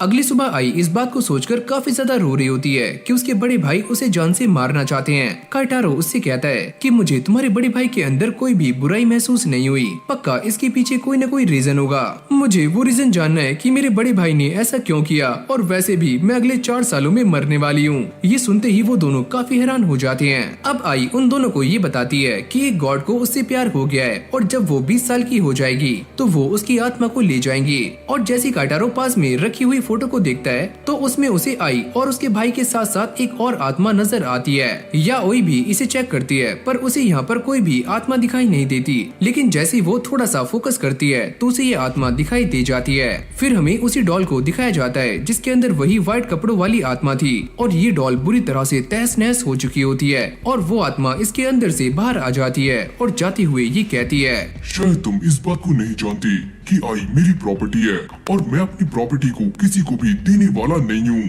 अब जैसे ये आत्मा यहाँ से रिलीज होती है तो आई की आंखों में दोबारा से वही स्टार आ जाता है। ये आत्मा जैसे ही बाहर आती है तो वो बाकी आत्माओं को खाना शुरू कर देती है और वो ये कहती है कि आज से 4 साल बाद तुम मेरी होगी और कोई भी मुझे ऐसा करने से रोकने वाला नहीं है। याओई काइटारो से ये कहती है कि आई एकदम सही कह रही है कि वो आत्मा सच में एक गॉड है, क्योंकि उसने मेरे रूम में रखी हुई सारी आत्माओं से फाइट की और उन सभी को काफी आराम से हरा दिया, यानी कि सच में वो आत्मा एक गॉड है। तभी अचानक से यहाँ की बत्ती गुल हो जाती है। काइटारो ये कहता है कि यहाँ पर बाकी आत्माओं ने आना शुरू कर दिया है तो हमें कुछ करना चाहिए। याओई ये बताती है कि इसकी आंखों से गॉड की एनर्जी लीक हो रही है और इसी से अट्रैक्ट होकर सारी आत्माएं इसके पास आ रही हैं। काइटारो आई से ये पूछता है क्या तुम भूतों को देख सकती हो? मुझे बस अपने भाई का ही भूत दिखाई देता है। अगली पल आई को भी यहाँ पर आ जाती है क्योंकि याओई ने उसे बुलाया था और वो आते ही काइटारो पर गुस्सा करना शुरू कर देती है और साथ में उससे कहती है कि वो आई के सामने उसे अपनी गर्लफ्रेंड कहे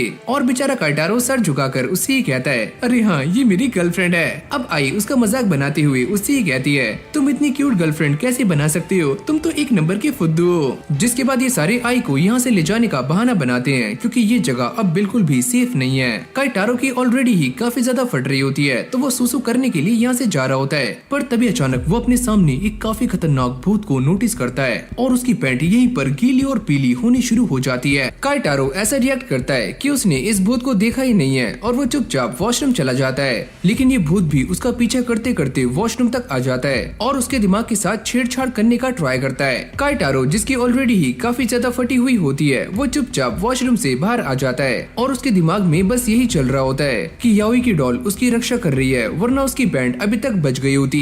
जिसके बाद ये सारे भागकर अपार्टमेंट से बाहर जा रहे होते हैं और याओई भी उस भूत को देख लेती है। काइटारो उससे कहता है अगर तुम्हारी डॉल मेरी रक्षा नहीं कर रही होती तो पक्का ये वाला भूत मेरे दिमाग की नसों को फाड़ देता। ये सारे अब सीढ़ियों से भागने का ट्राई करते हैं पर यहाँ पर रास्ता बंद होता है। जिसके बाद ये सारे लिफ्ट में आ जाते हैं और जैसे ही ये लिफ्ट बंद होती है तो उन सभी को ये घोस्ट सामने दिखाई देता है और ये सारे उसे देखकर काफी हक्के बक्के हो जाते हैं। अब जैसे ये लिफ्ट ग्राउंड फ्लोर पर आती है तो इन सभी को भूत कहीं भी दिखाई नहीं देता और काइटारो ये सोचता है कि उसने हमें इतनी आसानी से छोड़ दिया, लेकिन तभी अचानक वो भूत इन सभी के पीछे आ जाता है और वो आई के ऊपर अटैक करता है, लेकिन वो गॉड वाला भूत आई की रक्षा कर रहा होता है। जिसके बाद वो काइटारो पर अटैक कर देता है और उसके पैर को जकड़ लेता है। ये सारे काइटारो को बाहर खींचने का ट्राई कर रहे होते हैं, लेकिन वो भूत काइटारो को लिफ्ट के अंदर लेकर जा रहा होता है। काइटारो को ऐसा लगता है कि ये सारे उसे बचा नहीं पाएंगे तो इसीलिए वो खुद ही अपना हाथ छुड़ा लेता है, जिसको देखकर ये दोनों भी काफी शॉक्ड हो जाती हैं। ये तुमने क्या किया? लेकिन तभी अचानक से याओई इस लिफ्ट में कूद जाती है और इसका दरवाजा बंद हो जाता है, यानी कि काइटारो और याओई इस लिफ्ट के अंदर हैं, बाकी ये दोनों बाहर। आई को इन सारी चीजों के लिए काफी बुरा लग रहा होता है कि यहाँ पर जो कुछ भी हो रहा है उसकी जिम्मेदार सिर्फ आई है। और फिर हमें आई का एक पास्ट दिखाया जाता है जहाँ पर उसके डैड उससे कहते हैं कि जब से तुम हमारे घर में आई हो तब से सारी चीजें काफी बुरी हो रही हैं, तो तुम यहाँ से चली जाओ। उसका भाई उसे सपोर्ट करने का ट्राई कर रहा होता है, लेकिन वो भी एक एक्सीडेंट में मारा जाता है। अब आई इन सारी बातों को सोचते हुए काफी ज्यादा रो रही होती है और आई को उसे समझाती है कि तुम फिक्र मत करो, काइटारो के साथ याओई भी है। फिर हमें लिफ्ट के अंदर का सीन दिखाया जाता है जहाँ पर काइटारो ये देखकर काफी शॉक्ड हो जाता है कि ये वाली लिफ्ट बेसमेंट में जा रही है, पर यहाँ पर तो कोई भी बेसमेंट नहीं है। अब अगली सीन में ये लिफ्ट बेसमेंट में जाकर रुक जाती है और जैसे ही दरवाजा खुलता है तो सामने एक काफी अंधेरा कमरा होता है। तभी अचानक से वो भूत इन दोनों के सामने आ जाता है। याओई और काइटारो ये सोच रहे होते हैं कि इस भूत ने उन्हें पहले मारा क्यों नहीं। तभी अचानक से वो ये देखते हैं कि इस भूत के हाथ में 4 ब्रेन्स होते हैं और अगली पल उन दोनों के पीछे भी 4 आत्माएं आ जाती हैं। अब ये मेन भूत अपने साथियों से ये कहता है कि वो इस इंसान को लेकर सामने आए और वो ऐसा ही कर रहे होते हैं। लेकिन तभी काइटारो को इनमें से एक भूत का फ्लैशबैक दिखाया जाता है कि जब वो इंसान थी तो उसे भी लिफ्ट से ऐसे ही धक्का दिया गया था और इस मेन भूत ने उसका दिमाग निकाल लिया जिससे वो मारी गई। अब काइटारो ये सारी बातें याओई को भी एक्सप्लेन कर देता है कि अगर वो गलती से इस लिफ्ट से बाहर गए तो वो दोनों मारे जा सकते हैं। याओई ये कहती है तो हमें इस लिफ्ट से बाहर नहीं जाना बल्कि इस भूत को लिफ्ट के अंदर लाना है। अरे हाँ, पर वो होगा कैसे?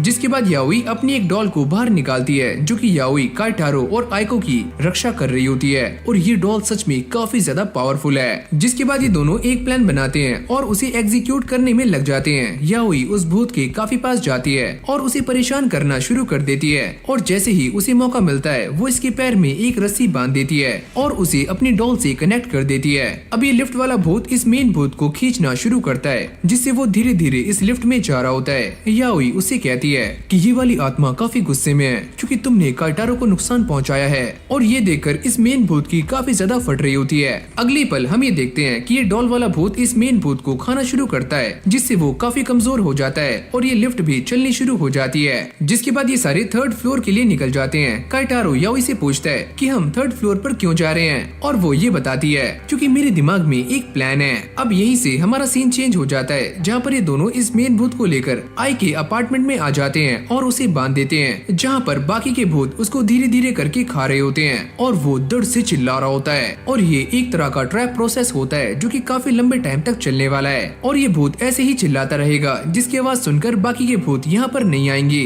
याओई ये बताती है कि जैसे इस भूत की एनर्जी डाउन हो जाएगी तो वो इसे पकड़ने के लिए यहाँ पर आ जाएगी। काइटारो भी ये सारी बातें काफी गौर से सुन रहा होता है और वो काफी हैरान हो जाता है कि याओई का दिमाग सच में काफी तेज है और वो काफी दूर तक सोचती है। अब ये दोनों आई को और आई के पास आ जाते हैं। आई उसे देखते ही सीने से लगा लेती है। ये सारे उससे कहते हैं कि वो उनके साथ चले, पर आई इस बात के लिए साफ मना कर देती है और वो ये कह रही होती है कि ये सारा कुछ मेरी वजह से हुआ है, तो मैं तुम्हारे साथ नहीं जा सकती क्योंकि इससे तुम्हारी जान भी खतरे में पड़ सकती है। इसकी बातें सुनकर काइटारो को अपना पास्ट याद आता है और वो इससे कहता है कि हमने मेन भूत को पकड़ लिया है, तो तुम घबराओ मत और हम तुम्हारे साथ हैं और तुम्हारा हमेशा ही साथ देंगे। ये सारी बातें सुनने के बाद आई का दिल भर जाता है और वो भी इनके साथ जाने के लिए मान जाती है। अब जाती हुई आई अपने भाई के बारे में सोच रही होती है और वो ये कहती है कि भाई आपको मेरी चिंता करने की जरूरत नहीं है, मेरे पास अब काफी अच्छे दोस्त हैं। जिसके बाद वो काइटारो से ये कहती है कि तुमने मुझसे कहा था कि मेरे भाई ने मेरे ऊपर अटैक इसीलिए किया क्योंकि उनके पास एक रीजन था, तो मैं उस रीजन को ढूंढना चाहूंगी और उसे एक्सेप्ट करूंगी। ऐसे ही बात करते करते ये सारे घर तक पहुंच जाते हैं, पर जैसे ये सारे याओई के कमरे में आते हैं तो यहाँ पर चारों तरफ बस ब्लड ही ब्लड होता है और सारी डॉल्स फटी हुई होती हैं, जिसको देखकर इन सभी की आंखें फटी की फटी रह जाती हैं। अचानक से ही वो गॉड वाला भूत इन सभी के पीछे आ जाता है और आई बेहोश हो जाती है और वो इनसे कहता है तुम चाहे एक भूत इकट्ठा कर लो या फिर 100, लेकिन तुम मुझे हरा नहीं सकते क्योंकि मैं एक गॉड हूँ और तुम मेरे सामने बस छोटे मोटे कीड़े। याओई उससे कहती है तुम्हें क्या लगता है कि मेरे पास बस इतने ही भूत हैं? मेरे पास इससे भी ज्यादा भूत हैं जो कि मैंने कहीं और रखे हुए हैं, तो हम सारे मिलकर तुम्हें आसानी से हरा देंगे।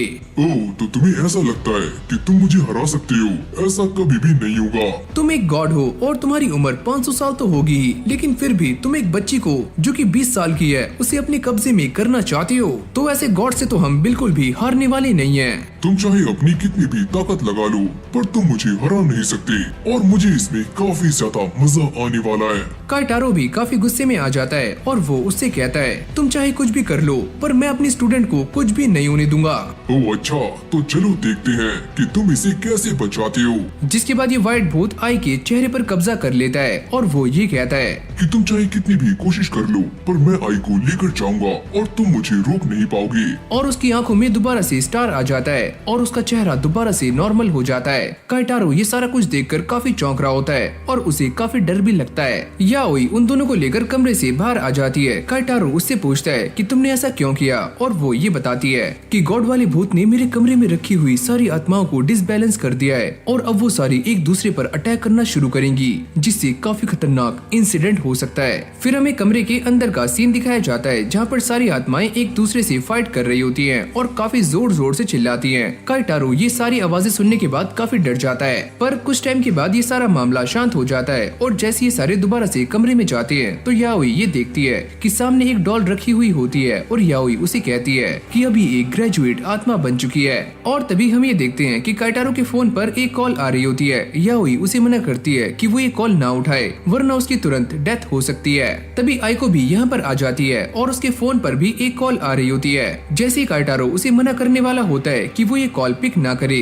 तभी अचानक से ये दरवाजा बंद हो जाता है और वो इस दरवाजे को खोलने का काफी ट्राई करता है, पर ये खुलता नहीं है, जिससे उसकी काफी ज्यादा हवा टाइट हो जाती है। अब इन सभी को एक आवाज आ रही होती है कि वो इस फोन को पिक कर लें और आइको भी ऐसा करने वाली होती है। तभी याओई इस डॉल को कैद कर लेती है। ऐसा करते ही उसके रूम का दरवाजा खुल जाता है और काइटारो आइको को फोन उठाने से रोक लेता है। तभी याओई उन सभी को ये बताती है कि अब तुम इस बात को जान चुके होंगे कि ये आत्मा कितनी स्ट्रॉन्ग है और मैं इसे ग्रेजुएट क्यों कह रही थी। अब याओई उन सभी को ये एक्सप्लेन करती है कि ग्रेजुएट आत्मा क्या होती है जो पहले से काफी स्ट्रॉन्ग हो गई हो और ये वाली आत्मा भी एक ग्रेजुएट आत्मा है। काइटारो को भी ये सारी बातें धीरे धीरे समझ आ रही होती हैं कि याओई के रूम में जो आत्माएं रखी हुई थी उन सभी के मरने से एक काफी खतरनाक आत्मा का जन्म हुआ है जिसे हम ग्रेजुएट आत्मा कह रहे हैं, और इसके पीछे वो गॉड वाला भूत है जिसने की ऐसा करवाया है। अब अगली सीन में सारे दोबारा से आई के अपार्टमेंट में आ जाते हैं जहाँ पर याओई उन सभी को कुछ स्टिकर्स देती है जो कि उन्हें आसपास लगाने हैं, और यहीं पर वो ब्रेन वाला भूत भी होता है जिसकी हालत काफी खराब हो रही होती है और वो जोर जोर से चिल्ला रहा होता है। याओई उन सभी को ये बताती है कि जहाँ जहाँ पर उन्होंने स्टिकर्स लगाए हैं वो सारी आत्माएं वहीं से आने वाली हैं, और बाद में इस ब्रेन वाले भूत की आवाज सुनकर वो सारी आत्माएं यहाँ से भाग जाएंगी। जिसके बाद ये सारे याओई के रूम में आ जाते हैं जहाँ पर काफी सारा ब्लड पड़ा हुआ होता है और ये उसे क्लीन करना शुरू करते हैं। जिसके बाद आई ये बताती है कि उसे कुछ काम है इसलिए उसे अपने गाँव जाना होगा, और ये सारे उसे स्टेशन छोड़कर दोबारा से रूम में आ जाते हैं और उसकी सफाई करना शुरू करते हैं। ऐसा करते करते इन सभी की हालत काफी टाइट हो जाती है।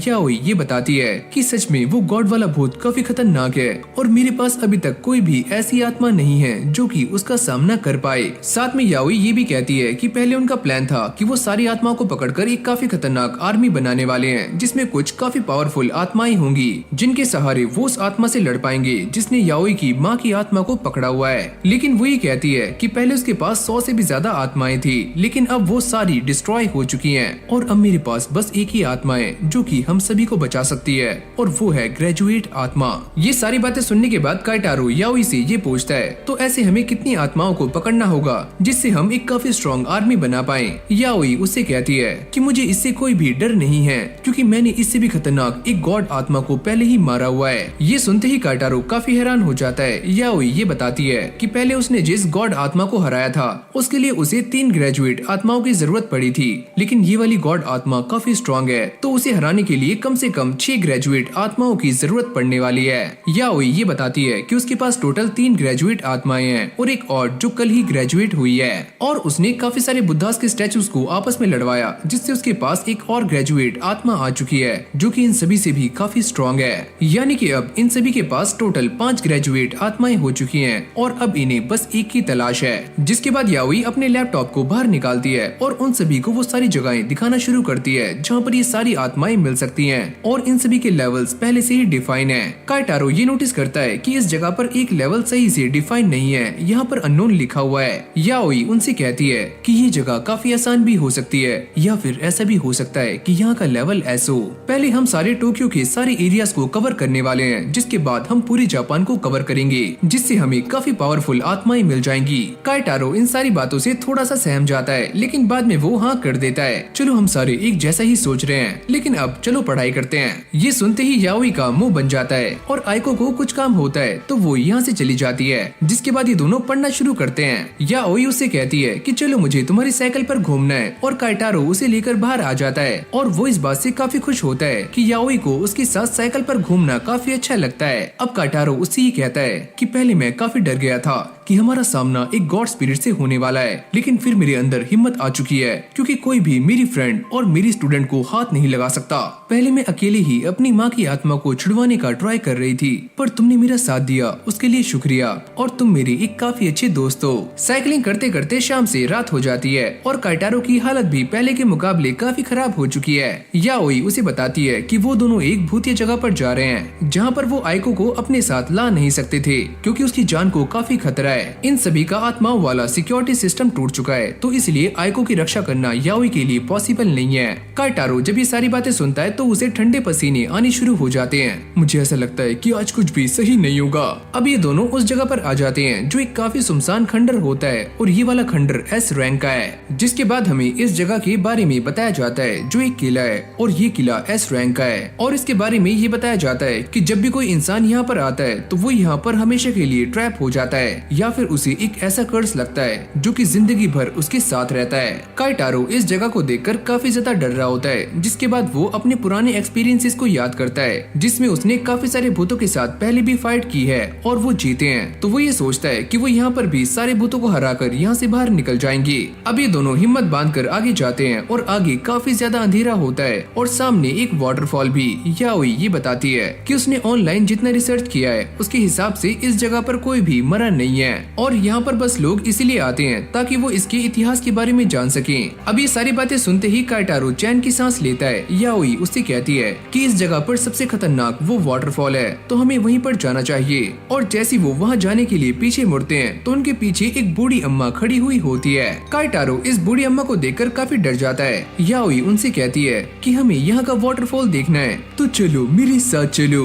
काइटारो उसे मना करता है कि वो ऐसा ना करे, पर याओई उसे अपना फोन देती है और ये कहती है कि तुम ये पढ़ो कि लोग इस जगह के बारे में क्या लिखते हैं। काइटारो ये पढ़ता है कि इस जगह पर लोगों को काफी सैनिकों और बच्चों की आवाजें सुनाई देती हैं और साथ में उनकी आत्माएं भी दिखाई देती हैं और कई बार तो ऐसा लगता है कि वो तुम्हारा पीछा कर रहे हो और तुम्हारा पीछा करते करते वो कई बार तुम्हारे घर तक भी आ जाते हैं। और जब ये सारे लोग वाटरफॉल के पास गए थे तो वहाँ पर भी उन्हें ऊपर काफी सारी आत्माएं एक साथ खड़ी हुई दिखाई देती हैं और खासकर रात में एक बूढ़ी अम्मा यहाँ पर आती है और शायद से वो भी एक आत्मा है। वो ये सारा कुछ पढ़ने के बाद ये समझ जाता है कि सामने जो बूढ़ी अम्मा चल रही है वो कोई इंसान नहीं है, वो भी एक आत्मा है। याओई उससे कहती है अगर ये बूढ़ी अम्मा हमें उस वाटरफॉल तक लेकर जा रही है तो ये तो हमारे लिए काफी अच्छा है। ये बूढ़ी अम्मा आगे चलते हुए इन दोनों को इस वाटरफॉल की कहानी सुनाती है कि आज से काफी लंबे टाइम पहले यहाँ पर एक युद्ध हुआ था जहाँ पर दुश्मनों ने यहाँ के लोगों की गर्दनें उनके धड़ से अलग कर दी थी, तो इसीलिए कुछ औरतों ने अपना गला काट लिया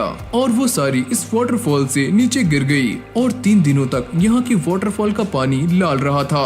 काइटारो ये सारी कहानी सुनने के बाद काफी ज्यादा डर जाता है और वो याओई से कहता है कि उन्हें यहाँ से जाना चाहिए, पर याओई उससे कहती है कि हम यहाँ पर इसलिए आए हैं ताकि हम सारी आत्माओं को पकड़ सकें और उन सभी की जान बचा सकें जिनसे हम प्यार करते हैं। याओई काइटारो को एक डॉल दे देती है और साथ में एक छोटी सी डॉल जो कि उसने फिंगर में पहनी हुई होती है, क्योंकि यहाँ पर आत्माएं उनके ऊपर अटैक कर सकती हैं। पर तभी अचानक हम ये देखते हैं कि काइटारो के पीछे से एक हाथ बाहर आता है और जैसे वो काइटारो को पकड़ने वाला होता है, काइटारो पीछे मुड़कर देखता है तो ये हाथ यहाँ से गायब हो जाता है। वो ये सारी बातें याओई को बताता है। याओई उससे कहती है अगर तुम्हें कुछ भी फील हो तो तुम मुझे बता सकते हो। जिसके बाद ये दोनों दोबारा से इस बूढ़ी अम्मा के पीछे चलना शुरू करते हैं। जिसके बाद काइटारो याओई का हाथ पकड़ लेता है और उससे ये कहता है कि हम दोनों को एक साथ चलना चाहिए और याओई भी इसके लिए मान जाती है। पर तभी अचानक हम ये देखते हैं कि एक हाथ याओई को पीछे से पकड़ लेता है और असल में ये काइटारो नहीं होता, ये उस बूढ़ी अम्मा का भूत होता है जो कि याओई को काइटारो की तरह लग रहा होता है और वो उसके साथ काफी दूर तक चली जाती है।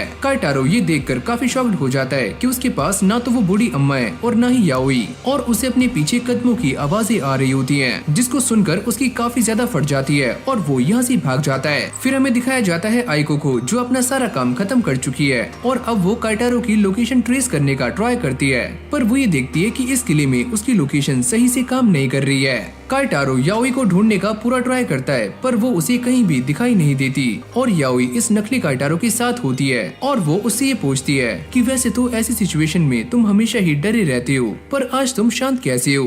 और अगली पल हम ये देखते हैं कि याओई जमीन पर पड़ी हुई है और उसके सामने वही बूढ़ी अम्मा का भूत है। काइटारो अब भी याओई को ढूंढने के लिए यहाँ वहाँ भाग रहा होता है पर उसे याओई कहीं भी दिखाई नहीं देती। पर तभी अचानक से उसके सामने काफी सारे भूत आ जाते हैं और एक भूत उसके सामने आकर काइटारो को पकड़ लेता है और साथ में याओई की डॉल भी उससे छीन लेता है। काफी सारी लड़कियां अपने गले को काटकर सीधा वाटरफॉल में छलांग लगा देती हैं। काइटारो भी ऐसा ही करता है और अब वो पानी के अंदर होता है जहाँ पर एक आत्मा उसके सामने आती है और उसकी गर्दन को पकड़ लेती है। तुम ये कभी मत भूलना, तुम ये कभी मत भूलना, अपने दिमाग में ये बात डाल लो। जैसे ही काइटारो को होश आता है वो ये देखता है कि उसकी गर्दन पर एक कट लगा हुआ है जिसके अंदर से काफी सारा ब्लड बाहर आ रहा है। उसके साइड में ही याओई की डॉल भी होती है जिसकी हालत काफी खराब है। काइटारो ये सोचता है उन्होंने इस डॉल को भी बुरी तरह से फाड़ दिया है, क्या मेरे ऊपर भी कोई कर्ज लग चुका है? लगता है मैं सच में आज मरने वाला हूँ। काइटारो अपने फोन में ये देखता है कि उसकी चोट के आसपास काफी सारे हाथ हैं जो कि उसकी चोट को खींच रहे हैं और इससे वो काफी डर जाता है और याओई का नाम चिल्लाकर काफी तेज भागता है। तभी अचानक से वो अपने सामने याओई को नोटिस करता है और वो उसका पीछा कर रहा होता है, लेकिन भागते भागते वो एक खाई से नीचे गिर जाता है और वो ये देखता है कि उसके सामने याओई की लाश लटकी हुई है।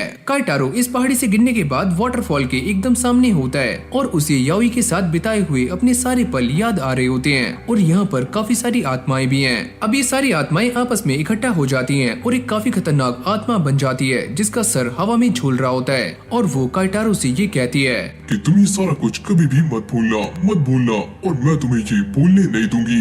तुम हमेशा ही यहीं पर ट्रैप हो जाओगी। और मरने के बाद भी यहाँ से बाहर नहीं जा पाओगे। काइटारो याओई की बातों को याद करता है कि उसने उससे कहा था कि यहाँ के भूत तुम्हें ट्रैप कर सकते हैं, तो तुम्हें उनसे बचना होगा। काइटारो ये सोचता है कि ये सारी मेरी ही गलती है और मेरी ही लापरवाही की वजह से मुझे ये कर्ज मिला और याओई मारी जा चुकी है, ये सारी मेरी ही गलती है। पर तभी अचानक से याओई की एक फिंगर हिलनी शुरू हो जाती है, यानी कि याओई अब भी जिंदा है। जिसके बाद ये बूढ़ी अम्मा का भूत याओई की फिंगर पर लगी हुई इस डॉल को खाने का ट्राई करती है, पर तभी अचानक से याओई अपनी फिंगर को इसकी आंख में घुसा देती है, जिससे इसे काफी दर्द होता है। अयो अम्मा, ये तूने क्या कर दिया? और इस अम्मा को ये बात समझ नहीं आती कि याओई उसके कब्जे में फंसी हुई है, तो वो अपना हाथ मूव कैसे कर पा रही है। अगले पल हम ये देखते हैं कि इस बूढ़ी अम्मा के द्वारा बनाया गया इल्यूजन पूरी तरह से खत्म हो जाता है और याओई को काइटारो की चिल्लाने की आवाजें आनी शुरू हो जाती हैं, जिससे याओई पूरी तरह से होश में आ जाती है और ये बूढ़ी अम्मा उसे देखकर काफी डर रही होती है। और जैसे ये इल्यूजन दोबारा से याओई को पकड़ने वाला होता है तो याओई उसे एक ही झटके में डिस्ट्रॉय कर देती है, जिसको देखकर इस बूढ़ी अम्मा का भूत यहाँ से भागने का ट्राई करता है, पर याओई उसे काफी जोर जोर से कोड़े बरसाती है और उसे इस पेपर डॉल में कैद कर लेती है, यानी कि एक का काम खल्लास। याओई ये सोचती है कि उसके हाथ पर लगी हुई इस डॉल ने और काइटारो ने उसकी जान बचा ली, और अगर ये डॉल ऐसा ना करती तो सारी दिक्कतें इस डॉल के ऊपर आने वाली थी और इसे काफी नुकसान होता।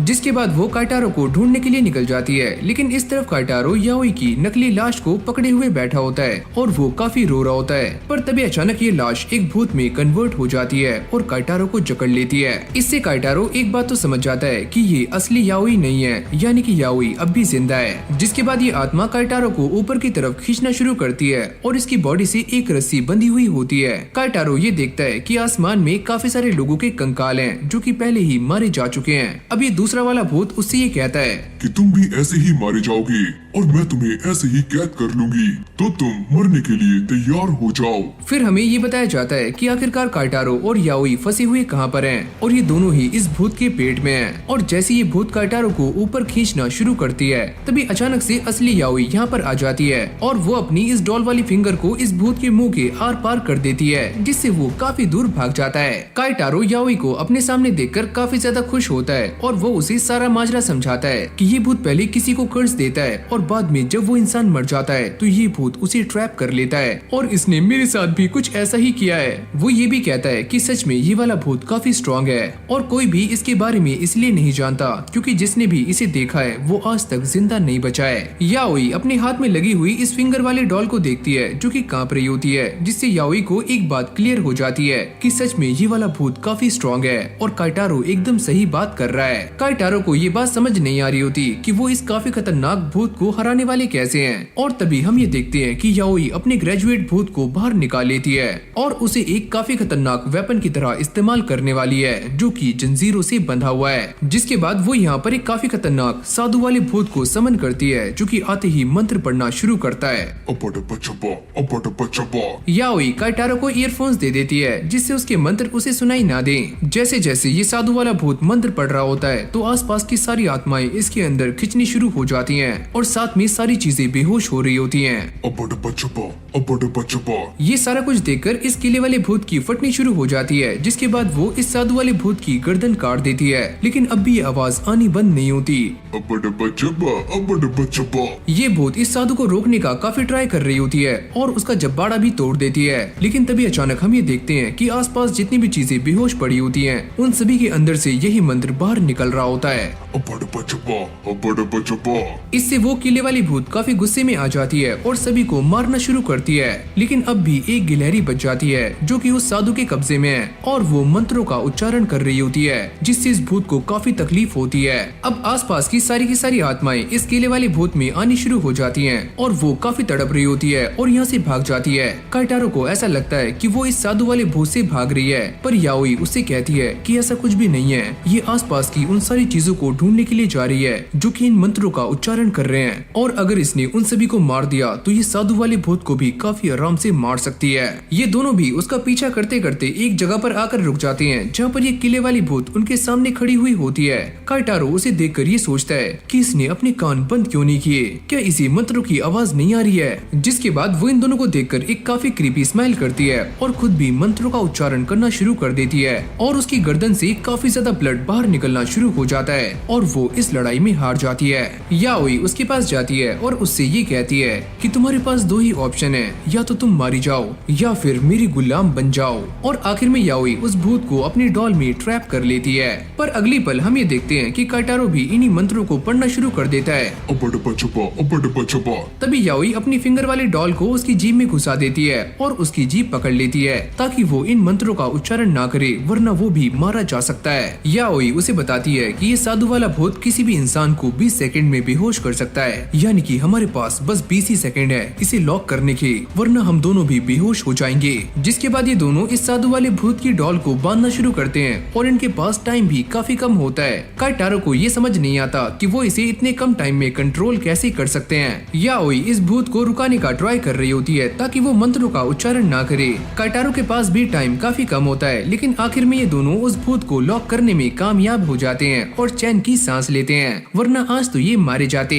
अब अगली सीन में दोनों वाटरफॉल के पास आ जाते हैं, जहाँ पर याओई पानी में हाथ डालती है और इसके अंदर से एक बॉक्स बाहर निकालती है जिसके अंदर एक कटा हुआ हाथ रखा हुआ होता है। काइटारो इसे देखकर काफी शॉक्ड हो जाता है, ये हाथ यहाँ पर क्या कर रहा है। ये देखकर वो किले वाली भूत दोबारा से बाहर आ जाती है और काफी गुस्से में होती है। जिसके बाद याओई इस थ्रेड को काट देती है जो कि इन दोनों से कनेक्टेड था और ये भूत दोबारा से शांत हो जाती है। और अब ये बात सामने आती है कि ये किले वाली आत्मा एक कर्ज की वजह से ये सारा कुछ कर रही थी, पर अब ये कर्ज टूट चुका है तो वो आजाद हो चुकी है। याओई काइटारो को ये समझाती है कि इस जगह पर बहुत सारी आत्माएं नहीं है, यहाँ पर बस एक ही आत्मा है और वो है ये किले वाली आत्मा जिसने अपने आप को अलग अलग हिस्सों में बांटा हुआ था। और आत्माएं अलग अलग हिस्सों में बढ़ सकती हैं, जैसे कि उस गॉड की आत्मा वो भी हिस्सों में बटी हुई है। तुमने एकदम सही कहा कि मैंने अपनी आत्मा की काफी सारे हिस्से किए हुए थे ताकि मैं यहाँ पर सभी लोगों की यादों को जिंदा रख पाऊँ। जिसके बाद याओई अपनी पेपर वाली आत्मा को रिलीज कर देती है और ये आत्मा किले वाली आत्मा के अंदर चली जाती है